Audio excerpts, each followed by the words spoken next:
So you start off going to UC Santa Barbara for the first year of college. Correct. And that's, beautiful campus right on the coastline, right on the edge. And you lived in the dorms there on campus and had a lot of stuff you got into. You did football for UC Santa Barbara, right? And if you would like to go ahead and elaborate on some of the experiences you had there in that year. Well, I chose Santa Barbara because of two reasons. Proximity to Santa Maria, it's only an hour's away, and I was deeply involved with Terry Lee, so I didn't want to go too far away from my romance. And athletic-wise, because Cactus Jack Curtis was then the coach at UC Santa Barbara. And in football history, he was known as Mr. Football, Mr. Pass Football. He sort of made the passing an art. He was coaching at other schools, Utah State, wherever he was. So I had a chance to play football under one of the great passing coaches. So for those two reasons, I chose Santa Barbara among a number of schools that had offered scholarships. And it isn't anything to sneeze at. No, very good. We left off having you just graduated from high school and it being a Westminster beauty pageant. Yes. So the next step in life is obviously college, and you lived at home for the first year of college, right? Yes, my mother talked me into, and some of friends of mine talked me into going out for cheerleading at the junior college. Because I definitely was going to go to the junior college for at least a year. And so I guess the advantage of the junior college was I didn't have to try out in front of the whole student body. It was just a panel of judges. So I got a lot of help from some of my friends that were cheerleaders, because one thing you had to do in your routine when you were trying out was to do a somersault from a standing position on a concrete floor. I bet you they don't do that anymore, because you could break your neck or your back, or maybe not, but that was the biggest thing I had to overcome. But I went and practiced. Our head cheerleader that year had me come over to her house, and she taught me some things, and she taught me how to do that. And so I went ahead and tried out, and I made the squad. The recruiting brought up another important name, because one of the scholarship offers I received was from Penn State, and their brand new football coach of only 1 year, Joe Paterno. Oh. And I still have somewhere the letters from all the recruiters and schools, but I value one of his most with his signature on it. And I almost considered going there because Penn State was where my godfather had gone to, and it was in Pennsylvania. It would be a chance for my relatives back there to see me, but I narrowed it down to two schools, Cornell and UC Santa Barbara. Do you remember that chant that you've done to fireworks? Yeah, in fact, that wasn't our school chant. There was one chant. Or that was... There was one cheer that was mandatory that we had to do, and we had to do it at every game. It was like, because we were the wrestlers, it was R-U-S-T-E-L. We're the da-da-da-da. I don't remember how. And this is at Golden West.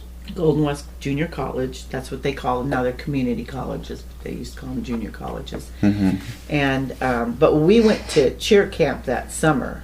So I tried out at the end of my senior year of high school, and I was still Miss Westminster, so I had parades to go to on the weekends. I had games to go to cheer at, and of course I had parties to go to and boys to meet.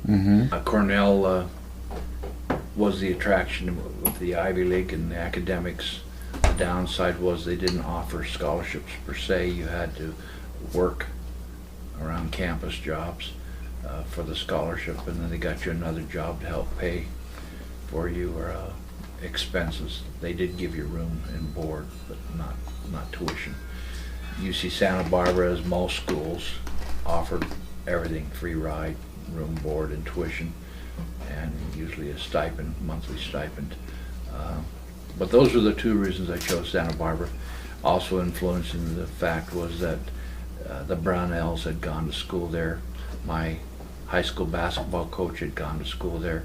And it was a beautiful campus. You have to see it to believe it, how beautiful it really is.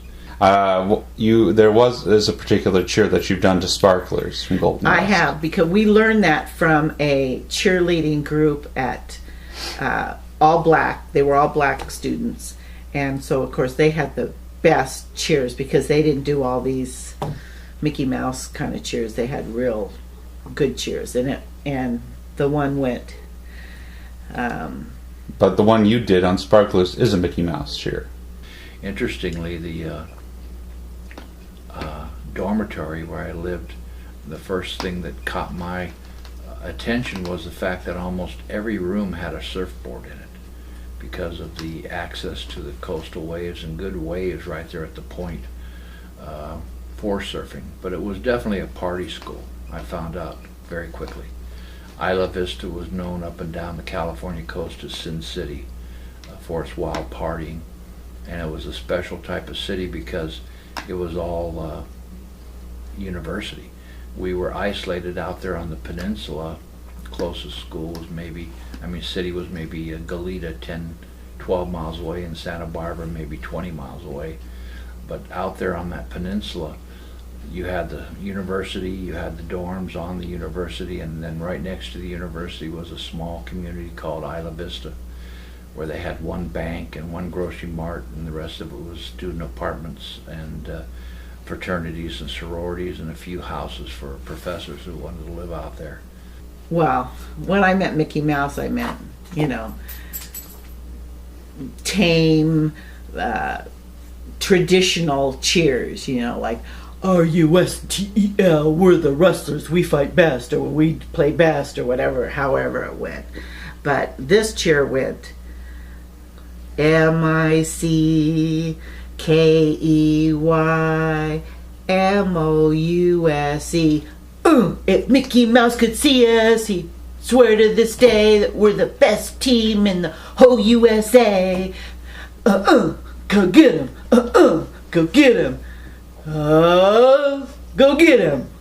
And we'd never heard a cheer like that. But that's, the black cheerleaders were way ahead of their time.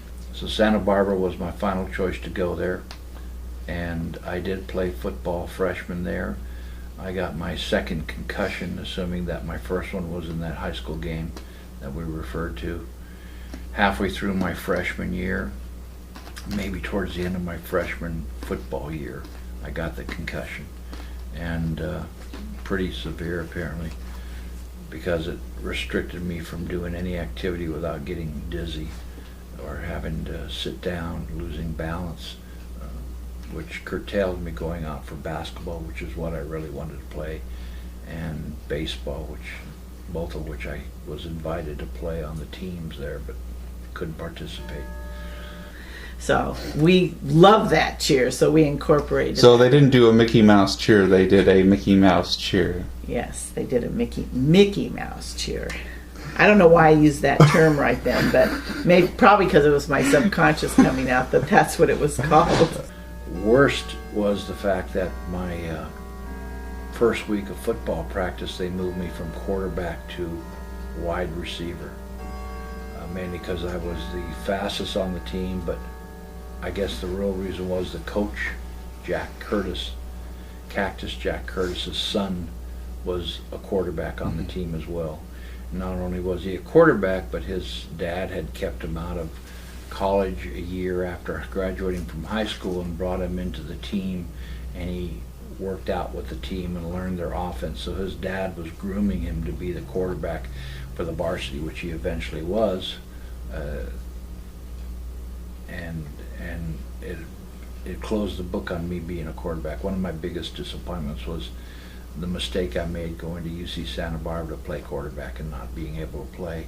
There are some of the other cheers you learned that you can remember. I don't remember any of them. Like hold that line, it was like if you were First in, like if they got a first down, first and 10, do it again, just dumb stuff like that. Mm-hmm. Nothing else memorable aside from that Mickey Mouse cheer. It's not a Mickey Mouse cheer. No. So that pretty much was the rest of the year as far as sports, except for watching. I met a girl. Well, I lived in the dorm. I met a lot of neat guys in the dorm with nicknames. One that I semi-knew from Santa Maria. He was a Paso Robles athlete, and he played basketball and football. And he was a lineman in football, and I knew him, and I knew him by name, but I didn't know him well. He became a real close friend. Swede was his nickname. And other characters were Froggle, all of them on the football team. He was from Los Angeles. That's where I started getting more serious about playing the guitar, because another guy named Dave was a guitar player, and he started showing me, picking up songs and showing me the chords to them. Did a lot of surfing that year, that 2 years, but grew detached with football and the football program, very bitter towards their football players. No, except I remember before we went to camp practicing and stuff, and some things were a little bit of a strain, because I was tall. I was always at the bottom of any kind of pyramid or anything, and having to put my leg out and having one of the cheerleaders, jump on this thigh and another one jumping on this thigh with one of their legs, and then of course their legs on someone else, and it was like, oh. So when we went to cheerleading camp after a week of that, you had thighs of steel. Yes, definitely. We came back and we took a few days off, and then we met up again for practice, and it was like, they jump on my thighs, and I'm like, I don't even feel it. So we were in better shape because of cheer camp. It was. Interestingly, I was an English major initially, and I loved writing. I thought that's what it would be, my degree in English. But I kept getting bad grades on my essays, C's and D's. And I went in to meet with a TA one time, and she said, out of the blue, well, maybe if you consider making English your primary focus and not sports. And that struck me after I left, because she should have had no knowledge that I was involved in sports. In fact, she said specifically the football team. But I never discussed that with her. She must have picked it up off my transcript or somewhere. And so I thought, well, she couldn't be holding that against me. And so the next week I went back at her and said, well, I wanted to let you know I quit football. I'm no longer in sports. I'm going to concentrate on English. And from that time on, I got A's and B's on my essays. Even though you hadn't actually quit. At least at that time. I did eventually, but... We went to Santa Barbara for cheer camp. Right. Papa and I our paths crossed many a times like that before we actually met. Because it's almost like How I Met Your Mother. Yeah. He wasn't going to Santa Barbara then, but that was his, part of, where he lived near. He didn't live near there then, but... I thought, well, I don't want to be a part of this department if I'm going to deal with people like that. So I quit with English as a major. I started focusing on USC and their pharmacy school, because I could see where I was going with sports, or at least football, under Cactus Jack Curtis. And although I hadn't primarily gone to Santa Barbara with that intention, I then fell back upon the career of being a teacher, coach, and supplementing with a pharmacy degree, since I had had so much exposure at Santa Maria and Parsons Drugs. 1972 is the first presidential election you could have voted in, right? Yes. And you revealed to me you voted for Nixon. Yes, I did. I have to sadly admit that I voted for Nixon, because I was a dumb kid.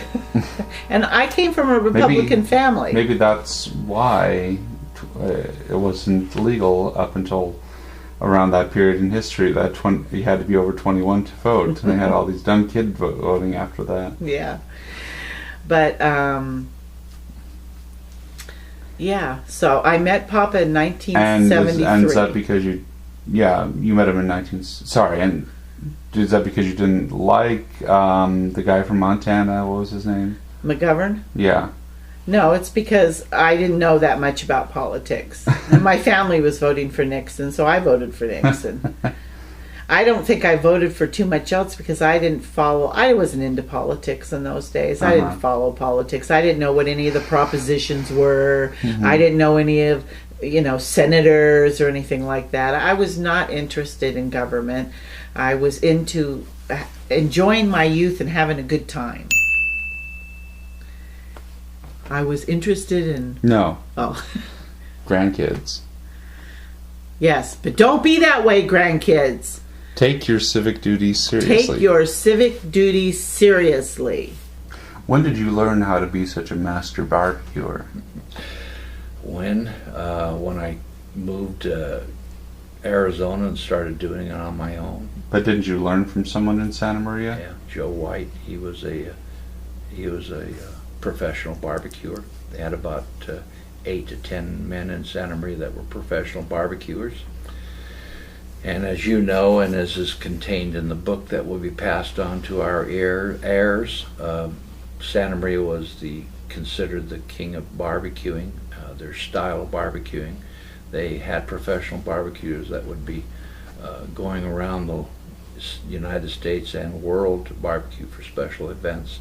And I had the opportunity, because of my association with Bobby White, to watch his dad barbecue. And Bobby and I would go to the big events where they barbecue for a couple hundred people and watch how they worked and how they started the fire and how long they cooked the meat and how they cooked the meat.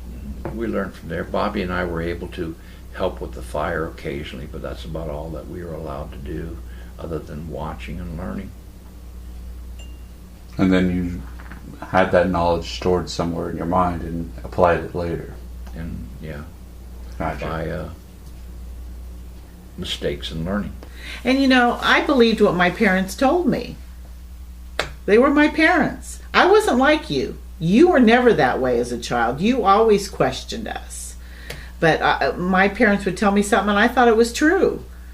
So I remember my brother telling me that Kennedy wanted to take everybody's kids away and put them in institutions. The state should all raise them. And I'm like, really?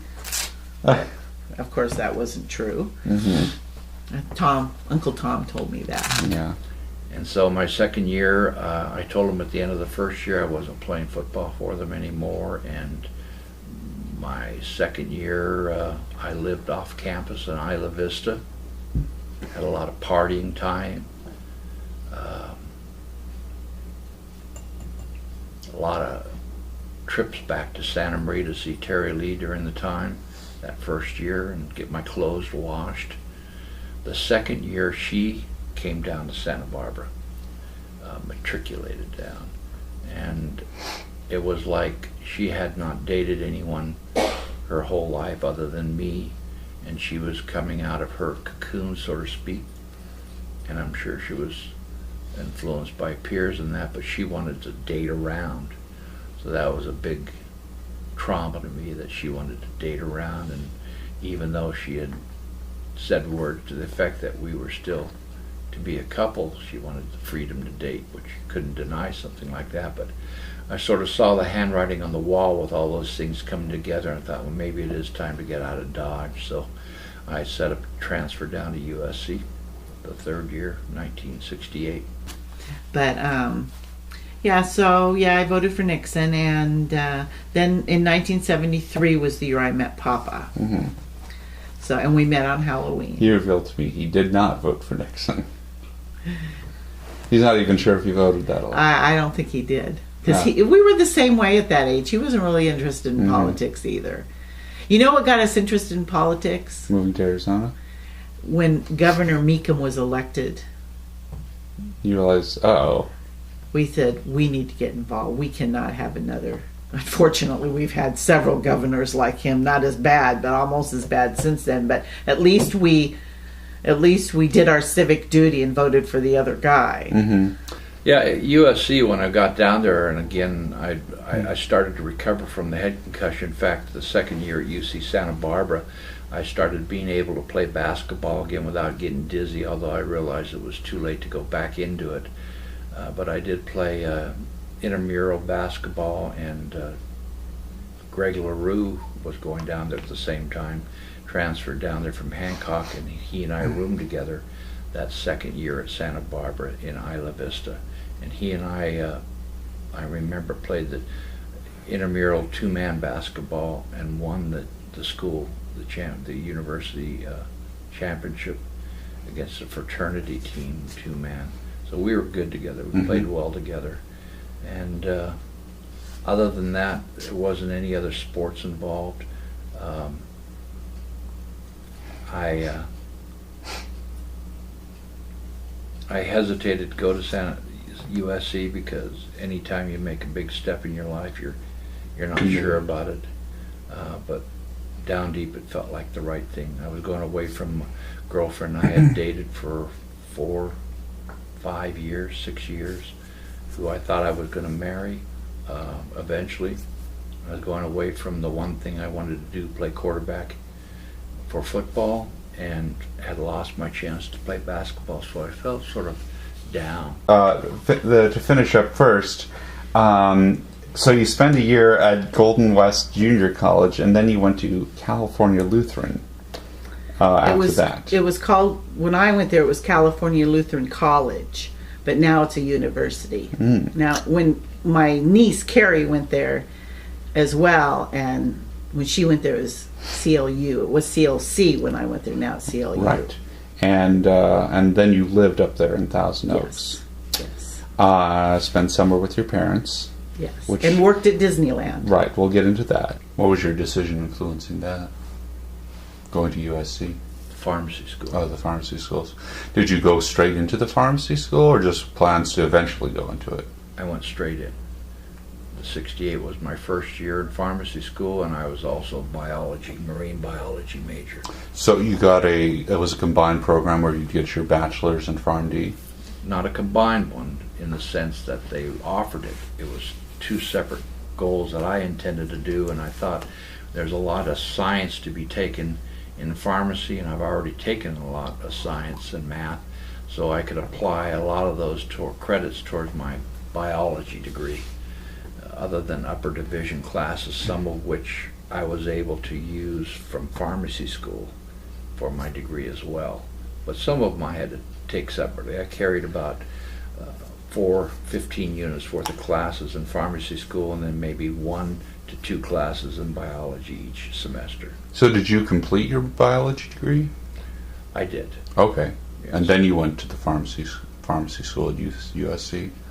No, I did them both together at USC. So it was combined? Well, I'm not sure what you mean by combined. Well, you did them... I did them simultaneously. Yeah. And some of the units from pharmacy school applied to my biology degree, but I guess if that's what you mean by combined. You just did them at the same time. It wasn't a dual program or anything like Correct. that? Okay. So how was it finally getting out under the roof of Phoebe? Well, it wasn't that big of a deal because I had been in college for a year already, and she wasn't really that... Present? I mean, she wasn't that... I was over 18, and I was the last child, and... She was ready to get rid of you, you're saying? Not ready to get rid of me, but she wasn't nosing in my life or, bugging me, so to speak. But actually, my first semester... Actually, I didn't go my second year. I went mid through my second year. Mm-hmm. So I started at the GCC again my second year. And mid-year, I was sick of being at junior college by then. I was done with it. And why? What made you sick of it? It felt like high school. It was mostly the same kids. There was some new kids from the other high schools, but I was over it. I wanted to go. Gotcha. I wanted to go away. I wanted to get out of it. You went there on a sports scholarship? No. At that time, I had nothing. How much was the tuition at USC at that time? Expensive, but I had scholarships, academic. You had an academic scholarship? Pharmacy scholarship, and I had worked during the summers and built up money that paid for what the scholarships didn't pay for. And the second year at SC started my track scholarship. And then like I said, that's probably part of the reason why I wanted to get away too, is there was no one else I was interested in there. I was tired of going to school with all those same people, and I was ready to leave home. So it was, going away to college is a good transition for people, for young people. So mid-year I decided I wanted to go. Probably halfway through the first semester I wanted to go, and so my parents contacted the school, and we all went up for an interview and stuff, and I went mid-year to mid of my sophomore year to CLU. I got involved in my resident advisor in the dorm. My first semester was the javelin thrower for the track team, and we had talked and got close, and I told him that I was a quarterback and a baseball pitcher, so he said, well, maybe you can throw the javelin, and he started teaching me and mentoring me and gave me a javelin to take home during the summer and told me what to do with it and how not to throw it far at all, just to throw it no more than 10 yards, 20 yards, so it became real familiar, that kind of stuff. And then when I got down to SC the second semester, he set up an audition before the coach, the track coach, Vernon Wolf, famous track coach. I remember that morning, it was like 8 o'clock, 7:30 in the morning, and Wolf almost seemed irritated they had to come out to see this kid throw in tennis shoes. But his javelin thrower had asked him, and so he came out, and I threw it real well, and well enough to him offer a scholarship on the spot. I had thrown it almost 200 feet in my tennis shoes, and at that time, that would have been the second best on his team. That RA could throw it like about 215, 220. So he readily gave me a scholarship, and that's what paid for it at USC. Why did you choose Cal Lutheran? It was a small private college. It only had 1,200 students. I don't think it has much more than that nowadays. So you're thinking about getting a better education, or smaller classrooms? With which I didn't know I had then, my ADD problem. I was very distracted in those 200, 300 student classrooms that were in big forums. And not only that, we had deaf students at that school, so very often there was translators in the front.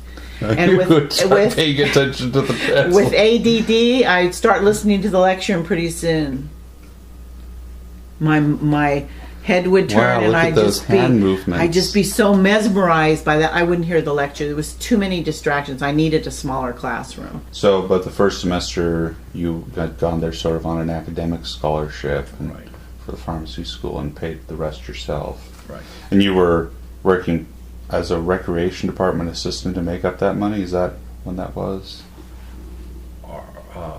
I was a resident advisor down there, but that wasn't until they... In 1967, you have listed recreation department assistant. That was during the summer back in Santa Maria, setting up the Olympic program. Right.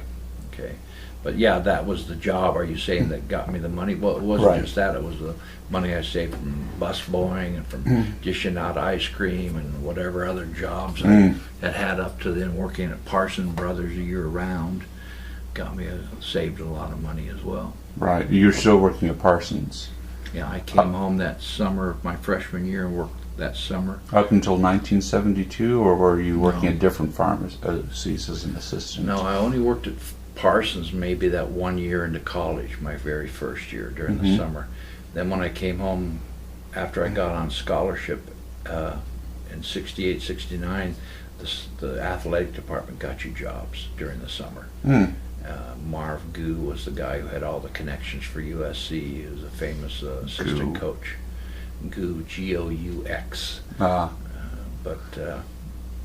So I went mid-year, and that was a little hard because I had to move in with 4 other girls that had already been together. And there were a number of other interesting people you met at USC or had encounter with. Yes. So going back, you go to Cal Lutheran. You study liberal arts because I didn't know what I wanted to do that. And you had four new roommates, you were saying. Yeah, the dorms were interesting. When CLU first started, it had 2 dorms, Alpha and Beta. and one was for the girls and one were for the boys. Which one was, who was in which? I don't know, because by the time I went there, though Alpha and Beta were all women, and they had built a new dorm for the men. So the dorm. Were there urinals in your dorm? No. Playing defensive back, and I got to know the guys in the team there, many of them who were All-Americans and went on to great professional careers. I played basketball all the time in the gym and got to know O.J. Simpson real well because we played basketball all together, and he recognized me from the red shirt on the football team. We became real good friends, first name basis. Of course, he was friendly with everybody. O.J. Simpson, to the heirs that don't know that, he was an All-American football player and went on to become All-Pro and set records in the pros. And after his professional career was over, he ended up being charged with murdering his wife. A famous murder trial that went on, gosh, when was that, in the 70s, 80s? Can't remember now. No, that was like in the 90s. Was it the 90s? Yeah. Okay. I was in third grade when it was going on. It had to be 10 years at least after his pro career. Yeah, 90s for sure. Yeah. Kim Kardashian's dad represented him, one of several attorneys that represented him in the trial. But anyway, I knew OJ, got to know him, I got to know a lot of neat players. They really looked like apartments. There wasn't really a kitchenette, but there was a big room, and then there was two bedrooms. Because back in the day, and I'm talking when it first opened up, and there was probably a couple hundred kids going to school there then, there was only 2 people in each dorm room. So they each had their own bedroom, and then they had like a living room area. So when I went there were 2 people that had the bedrooms, and then there was 3 of us that lived out in the main room, and we had a twin bed, a dresser, and a desk, all of us. That was what they supplied us with. Backing up, I remember another OJ incident that you're aware of that probably should go on the tape, and that's where my dad came down to campus to visit, and I think he took the train down. We picked him up at the train track, yeah. And I brought him to campus, and he and I went to lunch with OJ. OJ met us there. Happened to bump into him while we're going to the student cafeteria. I was giving my dad a tour of the campus, and he was going to the cafeteria at the same time I were, so the 3 of us had lunch together, and I think that was the most special day in my dad's life. Having lunch with the Heisman Trophy winner, All-American football player. I'm sure he talked about it to everyone for the rest of his life. That was what my dad turned into a real nice, friendly father.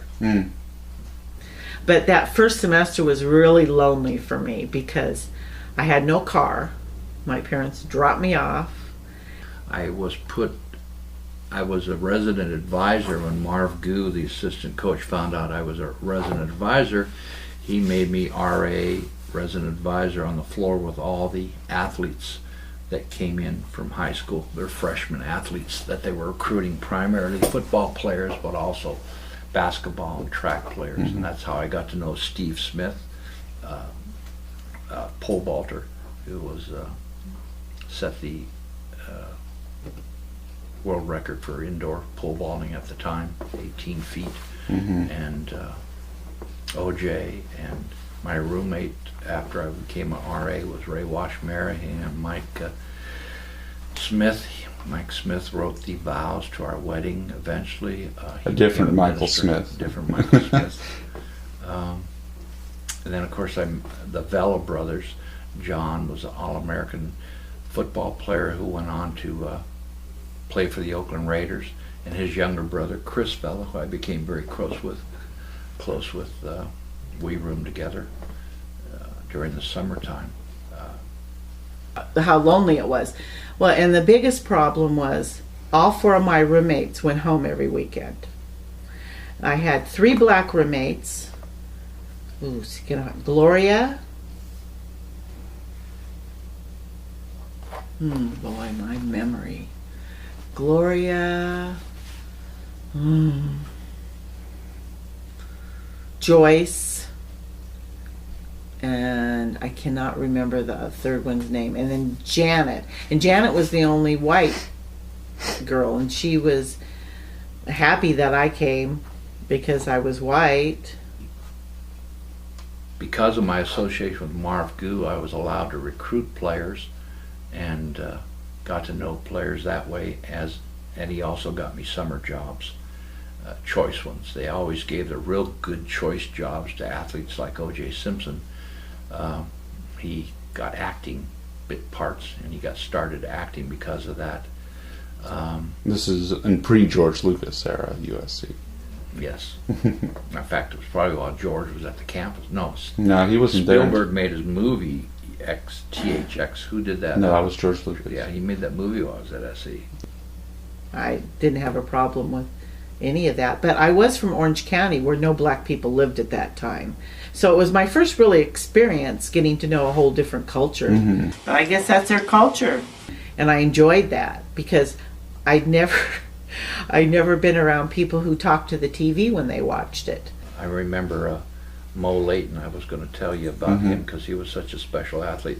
I realized when I got down to USC I had been a big fish in a small pond from Santa Maria, but here there were world-class athletes that were fantastic, and Mo Layton was perhaps the best athlete I'd ever seen. He had come out of high school from New Jersey, and he was all-state quarterback at New Jersey, and he was all-American basketball player, and he come to USC as a basketball player. Probably was the best handler ball player I'd ever seen, even better than Bobby White. I'd put Bobby White up there. But Bobby restricted because of his size. Mo and Paul Westphal were the two guards for USC, and everybody used to talk about Paul Westphal, but Mo was better than Paul. We'd play 3-on-3 in the gym, or 4-on-4, or 5-on-5, and Mo would just always guard Paul and vice versa. Mo would just string along. He'd even purposely let us, if you were playing on Mo's team, we'd get behind by like playing to 10, he'd be behind 8-2, and then he'd turn it on, he'd score the next 8 buckets over Paul. That's how good he was. There was 2 of my roommates that would watch soap operas, and their friends would come over, and the whole time they were watching, I didn't watch soap operas in those days, and when they would watch these soap operas, it was like they were, what's the word I'm looking for? In a reality TV show, yes. a Jerry Springer show. Yeah, I guess that's their culture. He was a character. He was black, he was left-handed, he was good-looking black, he was maybe 6'2".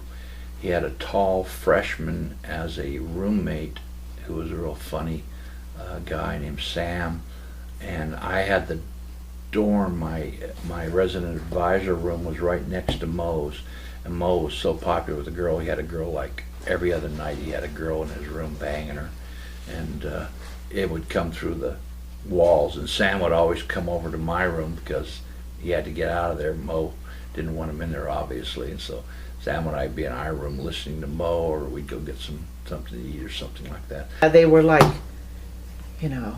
don't go in there, girl. No, you're not going to believe him. I can't believe she's doing that. And they, talked to the characters like they could hear them, and they were amusing. They took me down into Watts once in their car. I remember that incident too, to get some fried chicken. I guess that's their culture. At a place that they liked down there. Sam was from Watts area, so he knew the whole area. And I remember when they got to the place, they specifically said, Vince, you got to stay in the car. You cannot get out of the car. Okay, don't get out for anything, we'll be right back. So they went in and got the chicken. In 5 minutes they were back. But I remember it must have been a bad place. I couldn't even get out of the car. I felt like saying, should I hide under the seat or hide in the trunk? But interesting school. Very interesting. Mm-hmm. That's Mo Layton. It was fun to watch. It was very entertaining. Maybe they thought they were real and could hear them. No, it's just, it's just the way their culture was. But I guess that's their culture. Mm-hmm. Mo was superior. He went on to play in the pros, but he got involved in drugs and ended up a very shortened career because of that. He got suspended from the pros and never really reached his peak as good as he could have been.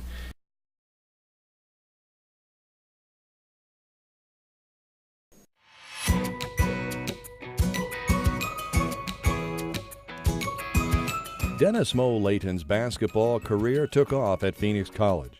He's the Bears' leading scorer of all time, a title he still holds today. From Phoenix College, Layton went on to finish his college career at the University of Southern California, and then was drafted by the Phoenix Suns. Following his NBA career, Layton immersed himself in community work. He became an ambassador for basketball.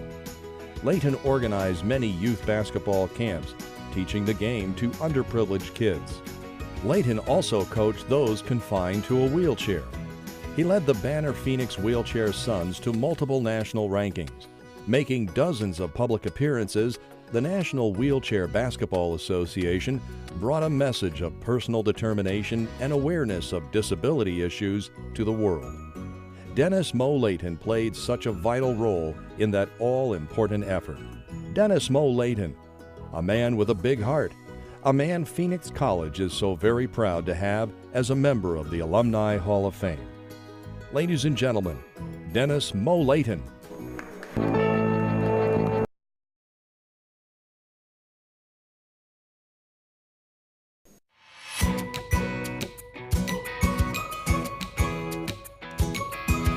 Dennis Mo Layton's basketball career took off at Phoenix College. He's the Bears' leading scorer of all time. And Mo was so popular with the girl. A title he still holds today. He had a girl like every other night. He had a girl in his room banging her. It would come through the wall. From Phoenix College, Layton went on to finish his college career at the University of Southern California. Mo would just always guard Paul and vice versa. Mo would just string him along. And then was drafted by the Phoenix Suns. He went on to play in the pros, but he got involved in drugs and ended up a very shortened career because of that. He got suspended from the pros and never really reached his peak as good as he could have been. Following his NBA career, Layton immersed himself in community work.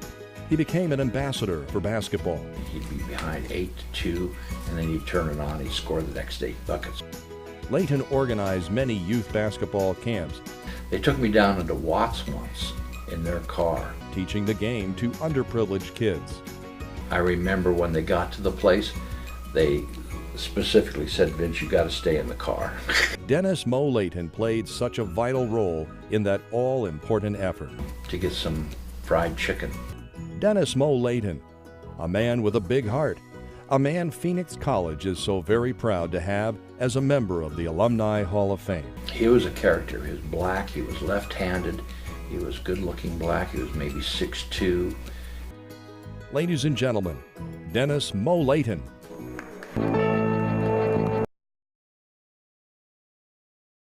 He was such a good athlete that we had world-class sprinters on our track team, and they had heard about how fast Mo was, or at least Mo was bragging about it. He was always talking about how good he was in a funny way, and that was the other thing about Mo Layton. He had a Mike Bonger's personality, just won the girls over.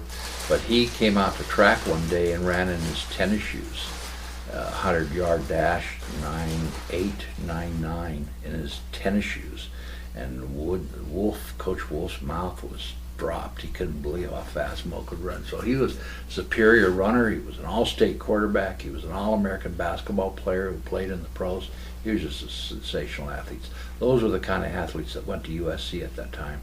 But there's that line again. It's just their culture. I guess that's their culture. But anyway, what was any other interesting stories from dorm life you had at USC? A ton of them, yeah. I had developed my guitar playing well enough that I could play the popular songs, folk songs of the day, a few of them, select ones. And I used to play in the dorm, and we'd have co-ed night. I remember that's how I met Jody Olson, the second important woman in my life. I remember she stopped, and the dorm room was left open because we had girls on the floor. We didn't have co-ed dorms, and I was supposed to monitor and make sure that if there were girls in other guys' rooms that they were being open door, no closed door, hanky-panky. And that's how I met Jody. She heard me playing the guitar and stopped, and we got to know each other. So on the weekends, not knowing anybody up there, and the three black roommates were from Compton, and they went home every weekend because it was close. And Janet, my white roommate, her boyfriend parents lived in Ventura, which was a half hour away, and they owned a restaurant there. So her and John went to Ventura every weekend to work in the restaurant. Is that John Kohlmeyer? John Kohlmeyer and Janet well, she was Janet Friels then. I remember I had a football player who was a linebacker, Tim Rosevich, and he was crazy. He got written up in Sports Illustrated for the crazy things he did in college. And he did one on my floor where he chewed glass. Literally, he chewed a glass up, broke it in his hand and started chewing it in his mouth. Got cut, bleeding of course, but nothing serious, but he literally was crunching a glass in his mouth. I had another football player took a big dump on another floor, dorm floor. Why? Because he was an idiot. He wanted to leave it there, and thought they were probably drunk and doing something crazy. Jim was his name. I can't remember his last name. But he just took a dump literally right in the hallway of the floor, not on my floor, thank goodness. Had another football player that hung his rear end out the window and got written up for that. I got in trouble with the GU because I wasn't blamed for allowing him to do that, like I could have stopped him. But he got written up by the school for exposing his ass to the girls as they walked by, hanging it out the door window. But so it was really lonely that semester, because on the weekends I was just sort of there by myself. There was no TV. If I could watch TV if I wanted to go down to the lounge where everybody else, you had to watch what they were watching. So I spent a lot of time, reading and walking around and seeing if there was anybody who was not doing anything. But a lot of people did go home on the weekends. It was really lonely. And so when I went up the next year, I wanted a car. And we had some Asian kids that were on another floor that were heavily into electronics, and we recorded some songs which you've heard. Do you want to give the titles of those songs? Well, the only one I can remember was V.D. Mary. That's the one we recorded. Some guy had a breakup with a girl named Mary, so he wrote a terrible song about her. I played rhythm and he played lead, or vice versa. I can't remember, but it was an interesting little song. Yeah. Were those the same guys that helped you slow down the recording of Louie Louie? And yes, the Asian guys were. And you could pick out every word that was said and transcribe it down? Transcribed it down, and it's inside the album as we speak, the written words. We have the original album, one of the albums. The next year, that was interesting because we were given the choice of where we wanted to live, and the students had expanded, so the school bought apartments that were like kitty corner from the school. Those apartments are still there, and they look like they're more used for students that have families now. But so they were converted apartments, and it was the same deal, except I think there was only 4 roommates to a room, and there was 2 bedrooms, but these had a kitchen because they were converted apartments, and then the living room area. So Janet and I decided we wanted to room together, and her acquaintance from her hometown of Lancaster, California, was going to be coming that next year, Darlene. The RAs, as they call them, got a little larger room with a sink in it, and the bed was a little bigger. Other than that, they were typical dorm rooms, but all my kids on my floor were athletes, and the hardest ones to handle were the football players. I always say I learned more in psychology taking care of those football players than any other class ever taught me. It's just because they were prima donnas and they were big men on campus in high school, and all of a sudden they got to a big powerhouse school like USC and got the snot beat out of them every day in practice, and they'd come back to the dorms and want to raise Cain because they were, I guess, frustrated or whatever, and they were always causing problems. And Marv Gu always held me accountable to keep them in check and wanted weekly reports on how they were doing in school. So I became sort of a nursemaid for the incoming scholarship athletes in addition to my RA job. I was also doing my pharmacy hours at the time. You had to accumulate so many hours as a pharmacy assistant or tech, whatever we were called then. And I was competing in track then at the same time too. I started working at Disneyland as soon as I graduated from high school. Right. Now that sounds like fun. How did you get? That's like every kid's dream. How did you land that job? I went and applied. My mom was saying, "You need to get a job. You need to get a job." Blah blah blah. And I think it was her idea. I think she said, "Why don't you go apply at Disneyland?" So, much like the Colbert bump, Walt Disney had given you the Disney pat when you were a kid. Yes, that's what I always said. I said he patted me on the head when I was 3, and it was destiny. I worked at Parsons. The first 2 years I went to Santa Barbara during the summer when I came home. And those were perhaps the most fun times of my life because of all the fun things we did during the summer. Bobby White and I hung out, and we literally played basketball and went to the beach and barbecued. That was the 3 primary things we did during the summer. All the time trying to hustle girls or have dates.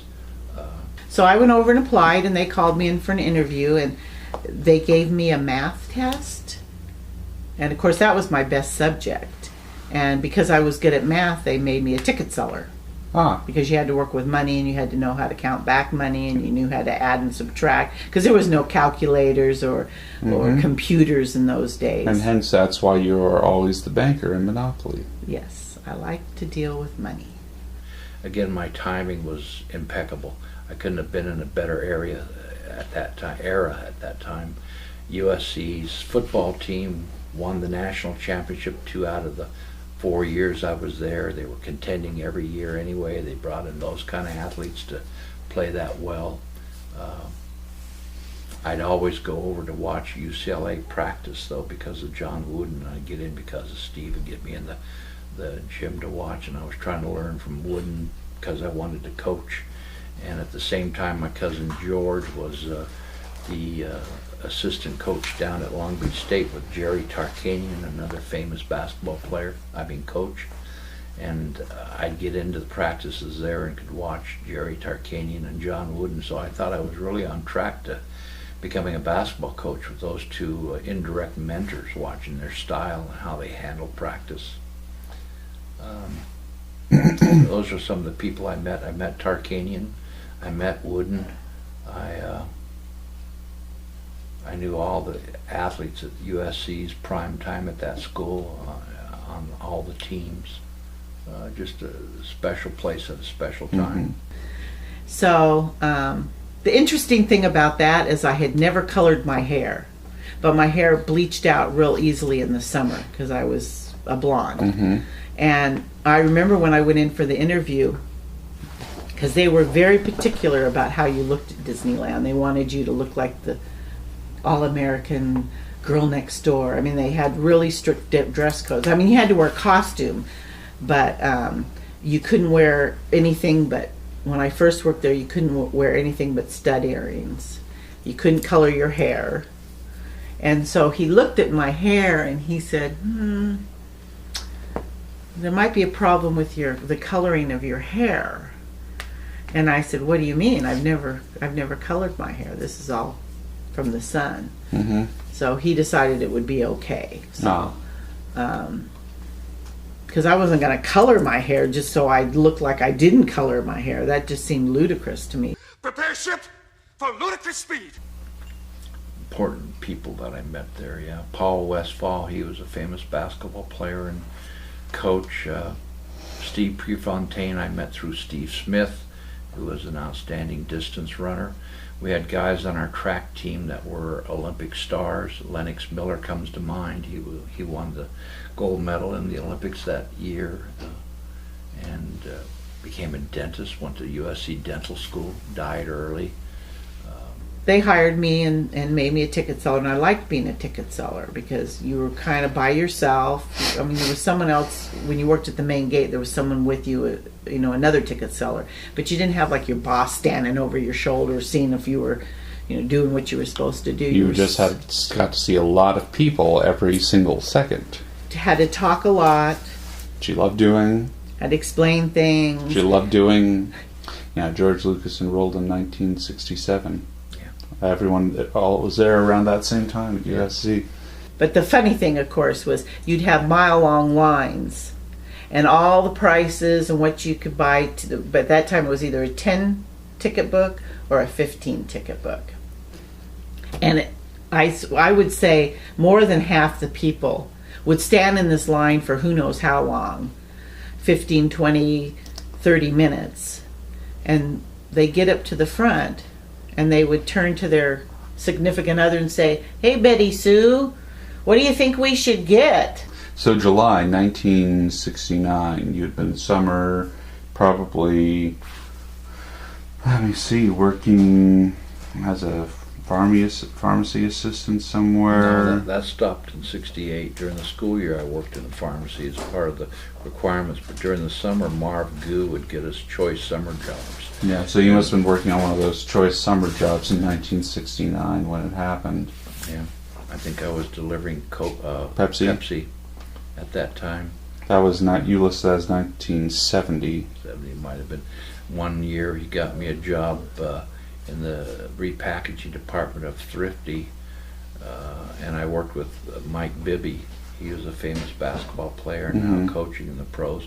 He and I became good friends. We used to go out during lunchtime and shoot hoops at a nearby school, but we'd set up, we were responsible for sending damaged goods or goods that were no longer wanted back to their manufacturer.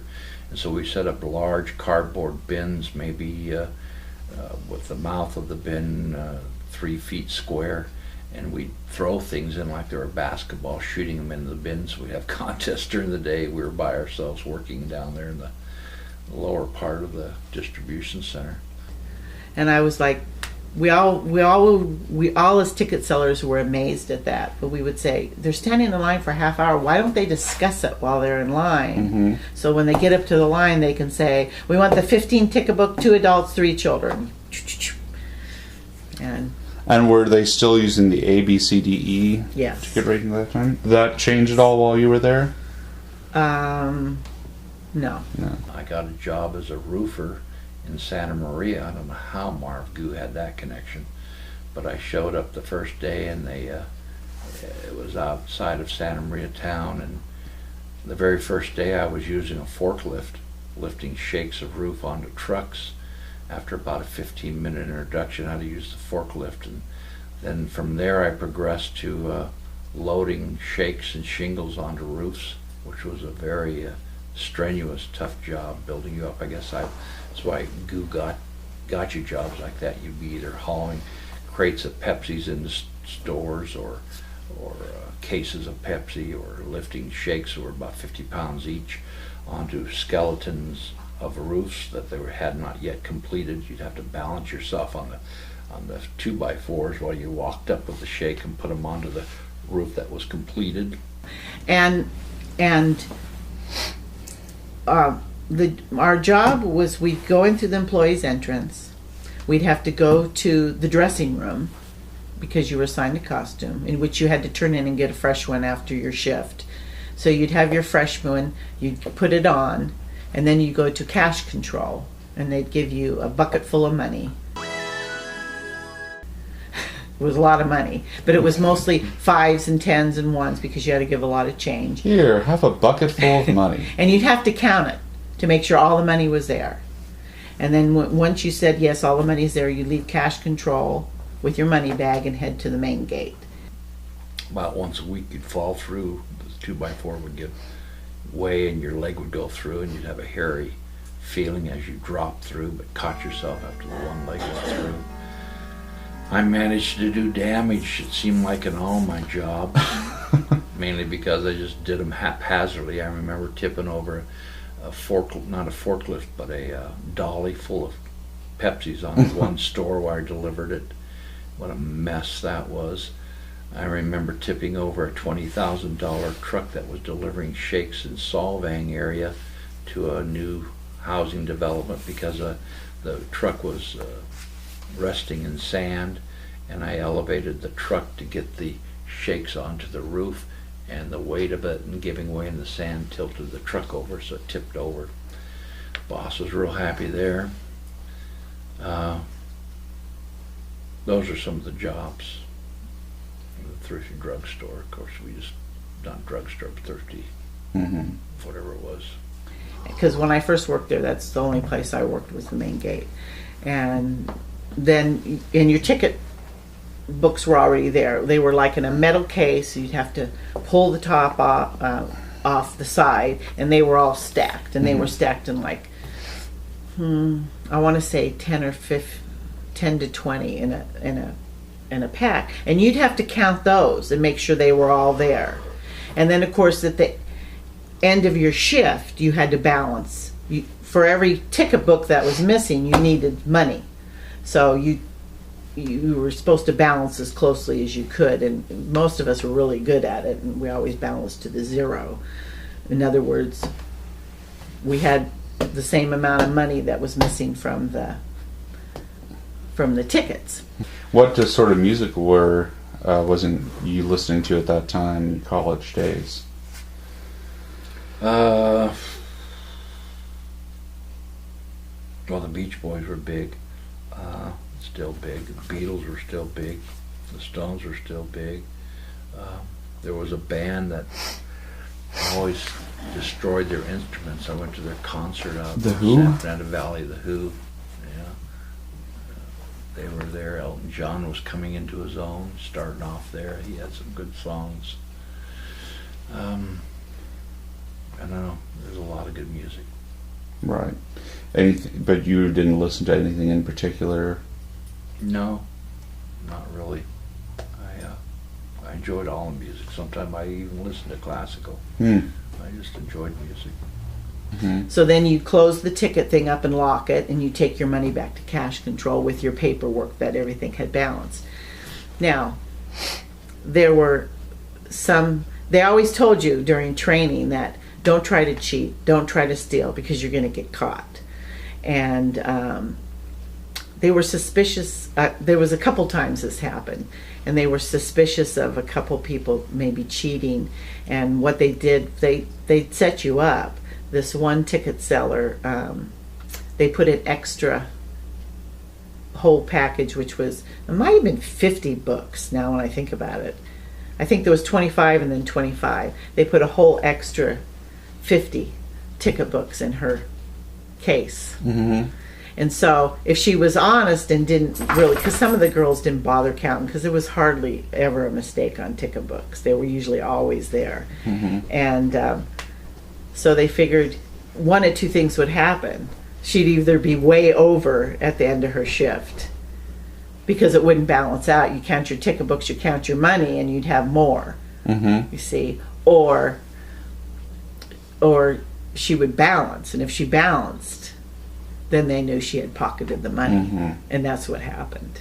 She balanced, turned her stuff in, and then they confronted her and fired her right on the spot. And how did your track career develop throughout your time at USC? Because you got pretty far, didn't you? Yeah, it did. It had brought up an incident that I discuss in detail in my autobiography. Another shameless plug. I improved. That first year, I threw as far as 220 feet and won most of the meets I competed in. The second year, I did even better. I threw a farther distance up to that time, the USC record of 246 feet, which was enough to win practically every meet except the meet that I threw 246 in at that time. And it sounds like I'm saying I was really great in the javelin, but compared to international standards, I wasn't anything at all. So you couldn't have a mustache, and there was some controversy on that because Walt Disney had a mustache. Of course, he wasn't living then, but... And then all of the piano players in the barbershop quartet, and they have mustaches too. I don't... The Pearly Band is the one I knew the best. I don't think they did, no, because there was a big controversy after I...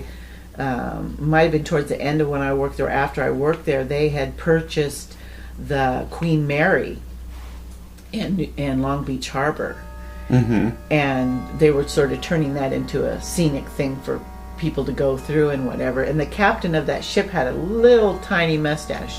He was an older man, just like Walt Disney did. And they wanted him to shave his mustache. And he said, no, I'm not doing it. Thrower was from South Africa, and his... Is he like a Zulu or? No, he was white. His went 280 feet. He won the meet for 280.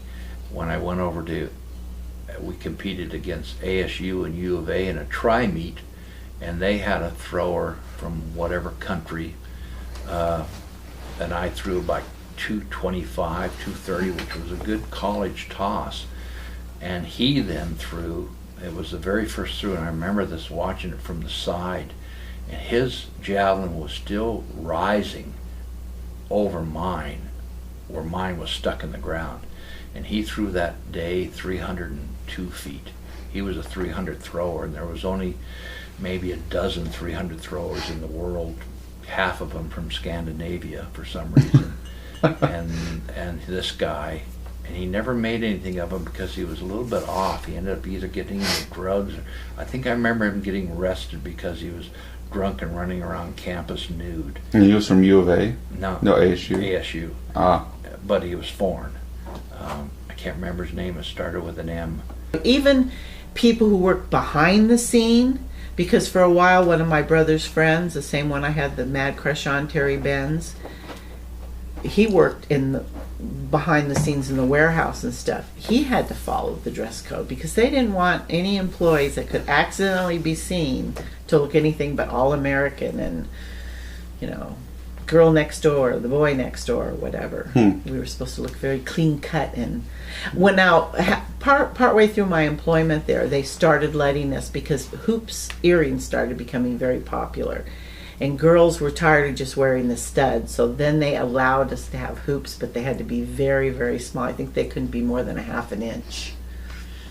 So my career was pretty good for American standards, and in fact that year was the Olympic year, my second year, and the qualifying standard to try out for the Olympics, you had to throw a certain level, like in all events, you have to reach a certain standard. The Olympic standard was 220 feet, so my 246 easily qualified for the Olympic trials, and in fact was the farthest an American had thrown that year. So I was looking at the Olympics. I know I'd go over there and I wouldn't even do anything, but a chance to make the Olympics was a big thing to me. And I figured I had the Olympic trials, U.S. Olympic trials, wrapped up, because the best thrower was American from Oregon who threw like 218 or 216. And I was throwing 220 consistently. So I thought I was making the Olympics team, and that summer, about a month before, no, that spring, about a month before the Olympic trials, Tim Kelly and I were driving over to see Jody. And I was in my VW, which Tim always called a coffin on wheels. That's what he called my VW all the time. Why did he say that? Because he said it was so small, and you get hit by any medium-sized car, you're dead. So we always called it a coffin on wheels. And sure enough, we were driving over there through the bad area of town, and some driver, drunk Hispanic driver, ran a stoplight and crashed into me and hit the side of the car and crumpled it. And I was concerned about Tim because he was bleeding from the mouth and the nose, and I thought, man, he's really injured. And we called the ambulance, and I was just going, I guess, on adrenaline, because he turned out okay, even though he went to the hospital, got released. He had a bloody nose and a few scratches, and that was it. Meanwhile, myself, the next day I tried to get out of bed, and when we were living in Manhattan Beach that late spring, and I couldn't even get up out of bed. I needed help to lift my back. My back was so damaged, and I found out later I had a whole bunch of scar tissue on this side of the back, and because of that I could no longer throw the javelin effectively. I couldn't even get into the position to throw because it put so much stress on that area of the back. My back would involuntarily give way, and it negated my chance of even going out for the Olympic trials. So that was a big disappointment in my life. So they were very strict, and every few years our costumes changed, and sometimes they were nice and sometimes we hated them. One time they were polyester turquoise, and they were so ugly.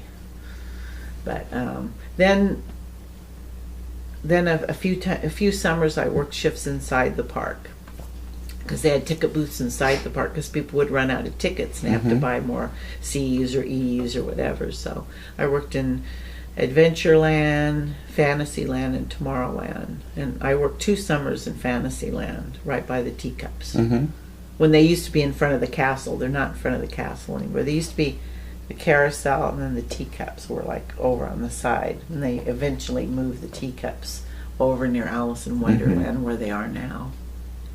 And it took a good 6-7 months to recover that, and I never could throw the javelin again, because every time I got into that position, I was told by a physician it was because of the scar tissue buildup that made the muscle weak at that point of pressure, and it would just give way all involuntarily. Did you go through physical therapy? Yeah, everything. And did that like relieve it, but years down the line? Or do you still have that? I didn't walk around in pain. It was only when I got in this one position. The javelin is such that you in fact have to wear special track shoes with spikes this long, because right at the point of delivery you pump your left leg, if you're right-handed, into the ground to get the torque action and reach back and come over the top, and all of it's right on the lower back when you come over the top of the javelin. And it was only because of that unique position that the scar tissue was there, and I went as far as trying to compete at an intramural type event after I had graduated, and I still, maybe 3 or 4 years after I graduated, I still was feeling the effect. So I don't know if it's still there now, whether I could try to throw it or not. And did you do the discus as well, or just the javelin? I learned to throw the discus and the shot because of hanging with the Coolidge brothers. But you never competed. But I never competed. No, they were. Tom was Olympic level, which was over 200 feet in the discus and 60 feet in the shot put. Al Furbach set the record. He wasn't a USC grad, but he was a close friend of the Coolidges, and I got to know him through them. He was set the record at 68 feet in the shot put at that time. I could throw the put maybe 40 feet, and I could throw the discus maybe 170 feet, but you had to get above 200 to go over 60 feet to be considered serious. Yeah. And you got to see some behind-the-scenes stuff, too. Right. We had they were really good to their employees. Well, it was a union, for one thing, and so they paid us really well, and we had great benefits. But they also had great accommodations for employees in our break areas and stuff. Really nice areas and good food and whatnot. I liked working there. I enjoyed it very much. And what were there any major changes you saw during the, it looks like 7 years that you worked there? Yeah, I worked there for 7 years, and yes, I was one of the first people to ride on Space Mountain.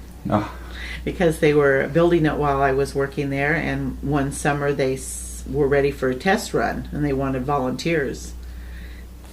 We'll volunteer. So we were one of the first ones to ride on them. It's shocking to me, because you've always hated roller coasters. No, only when I got older.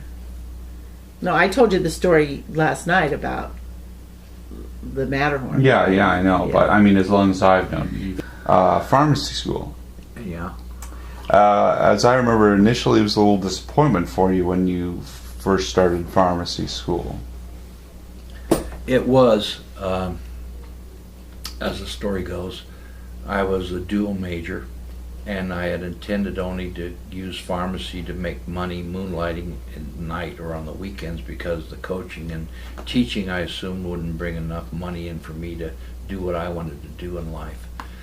And so pharmacy was always like a byproduct. It was a secondary school that I was just going to get through to get the degree to make some money. I knew how to be a pharmacist already when I was in high school. There wasn't anything else to learn anyway.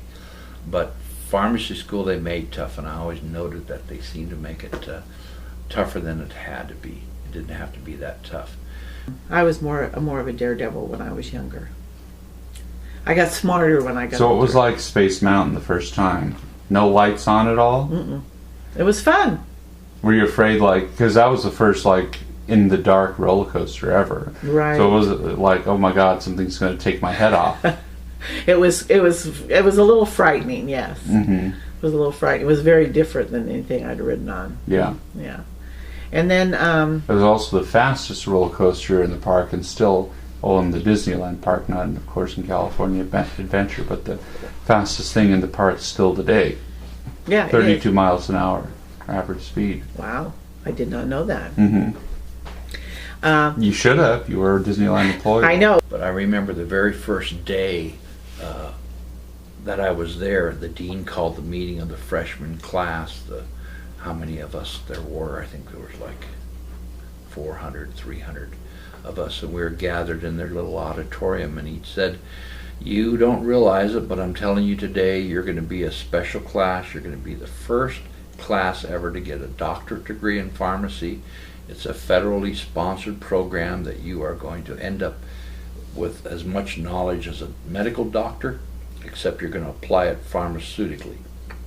And he began to explain the program, how we would attend the last 2 years of pharmacy school at the medical campus, and we go on rotations with medical students and doctors inside the hospital, LA County Hospital. We would take classes with them, and with the eventual goal of being a trio, we called it triumvirate, something like that, something threesome, where the doctor would diagnose the disease, the doctor of pharmacy would tell them how to treat it, and the nurse would administer the medication. That was the goal of the federal government. Before when they hired you, you had to go through orientation, and they told you all the in and outs of everything. Mm-hmm. What in and outs can you dazzle us with? Well, a lot of people know this stuff now, but back then they didn't. That Walt Disney had an apartment over the fire station on Main Street, where he stayed quite often. I don't think a lot of people know that. Oh, okay, maybe not. That they didn't, at that time, well, they still don't in Disneyland. They do in California Adventure sell alcohol. Mm-hmm. But back in those days, there was no alcohol in the park, except for Club 33, which most people didn't know about. Mm-hmm. That was the start of the PharmD programs in America at USC. That's right. And the very first class, but now that's what everyone does, and now that's how everyone. Who's giving this interview, you or me? Well, both of us. I'm the interviewer. Oh, okay. I'm trying to give someone a historical reference in how, at least nowadays, medicine is practiced. But anyway, continuing on. And as we discussed, that's what the future is going to be for pharmacy students. They're going to be back to what we were at that time. But at that time, you being the smartass you were, recall raising your hand, correct? Yeah, let me just finish on that program so that it gives a more complete picture. The problem with the program was it was restricted to the hospital, and most pharmacy students didn't want to work in a hospital, much less for less wages, regardless of the prestige of being in medical school. They wanted to get out and make the retail money. So that's why that program fell apart, but the aftermath of it was they started giving doctorate degrees for pharmacy students, and the pharmacy schools started modifying their programs accordingly. And in fact, when I graduated, I remember telling us to go look at the bulletin board for all the job options, and there must have been 20 to 25 offers for us graduating class to go start a pharmacy program at another pharmacy school. It was interesting how it evolved from there. I got to eat there twice because for a short time I dated a guy in cash control, and he had some kind of connections, because what Club 33 was for Masons? The Illuminati?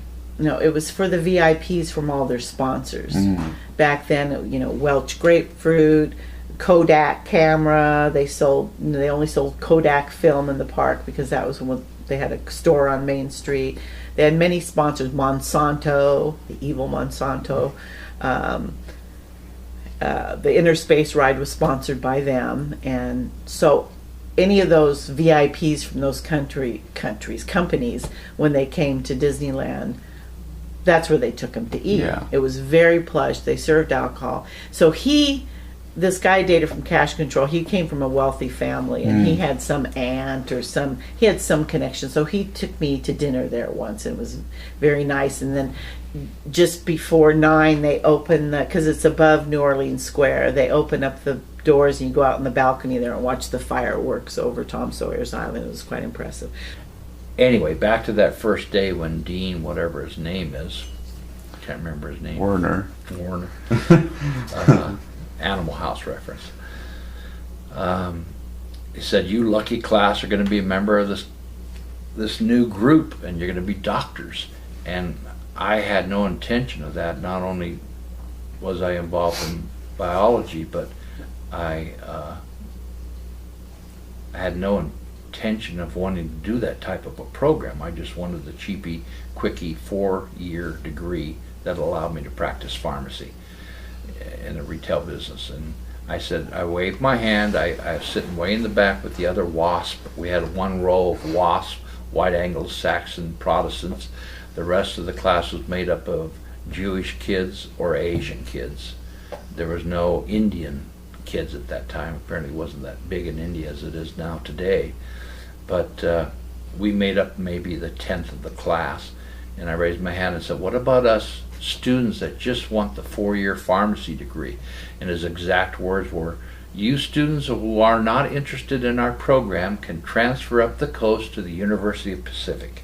And that's all he said. But I got to eat there again because I caught a counterfeiter. Mm. We were always... That was your reward? That was my reward. For being a whistleblower? They always taught you how to look for counterfeit money. And, of course, we had a lot of security at the main gate, and because there was so much money there. If people really knew how much money was in those ticket booths, I'm surprised we weren't robbed or something. But this man and a girl, his girlfriend or whoever she was, came up to the window and bought tickets, and they handed me a $20 bill, and I looked at it and I couldn't believe my eyes. I said, this is a counterfeit. It was a good one, but I could tell it was a counterfeit. And how did you tell? Well, there were certain things they taught you about how the emblem on it should be crisp, and how there should be little squiggly lines in the paper, and there weren't any squiggly lines, and that emblem didn't look quite right. And so I was stuck in a program that I didn't want to really be in, taking extra units, involved in medical classes that I didn't really want to do, in conjunction with all my other college activities, which consisted of going to biology classes, being the resident advisor, participating in intercollegiate sports, and also getting my pharmacy hours in. I'd drive out to Pasadena once a week to work 4 or 5 hours in the evening time there.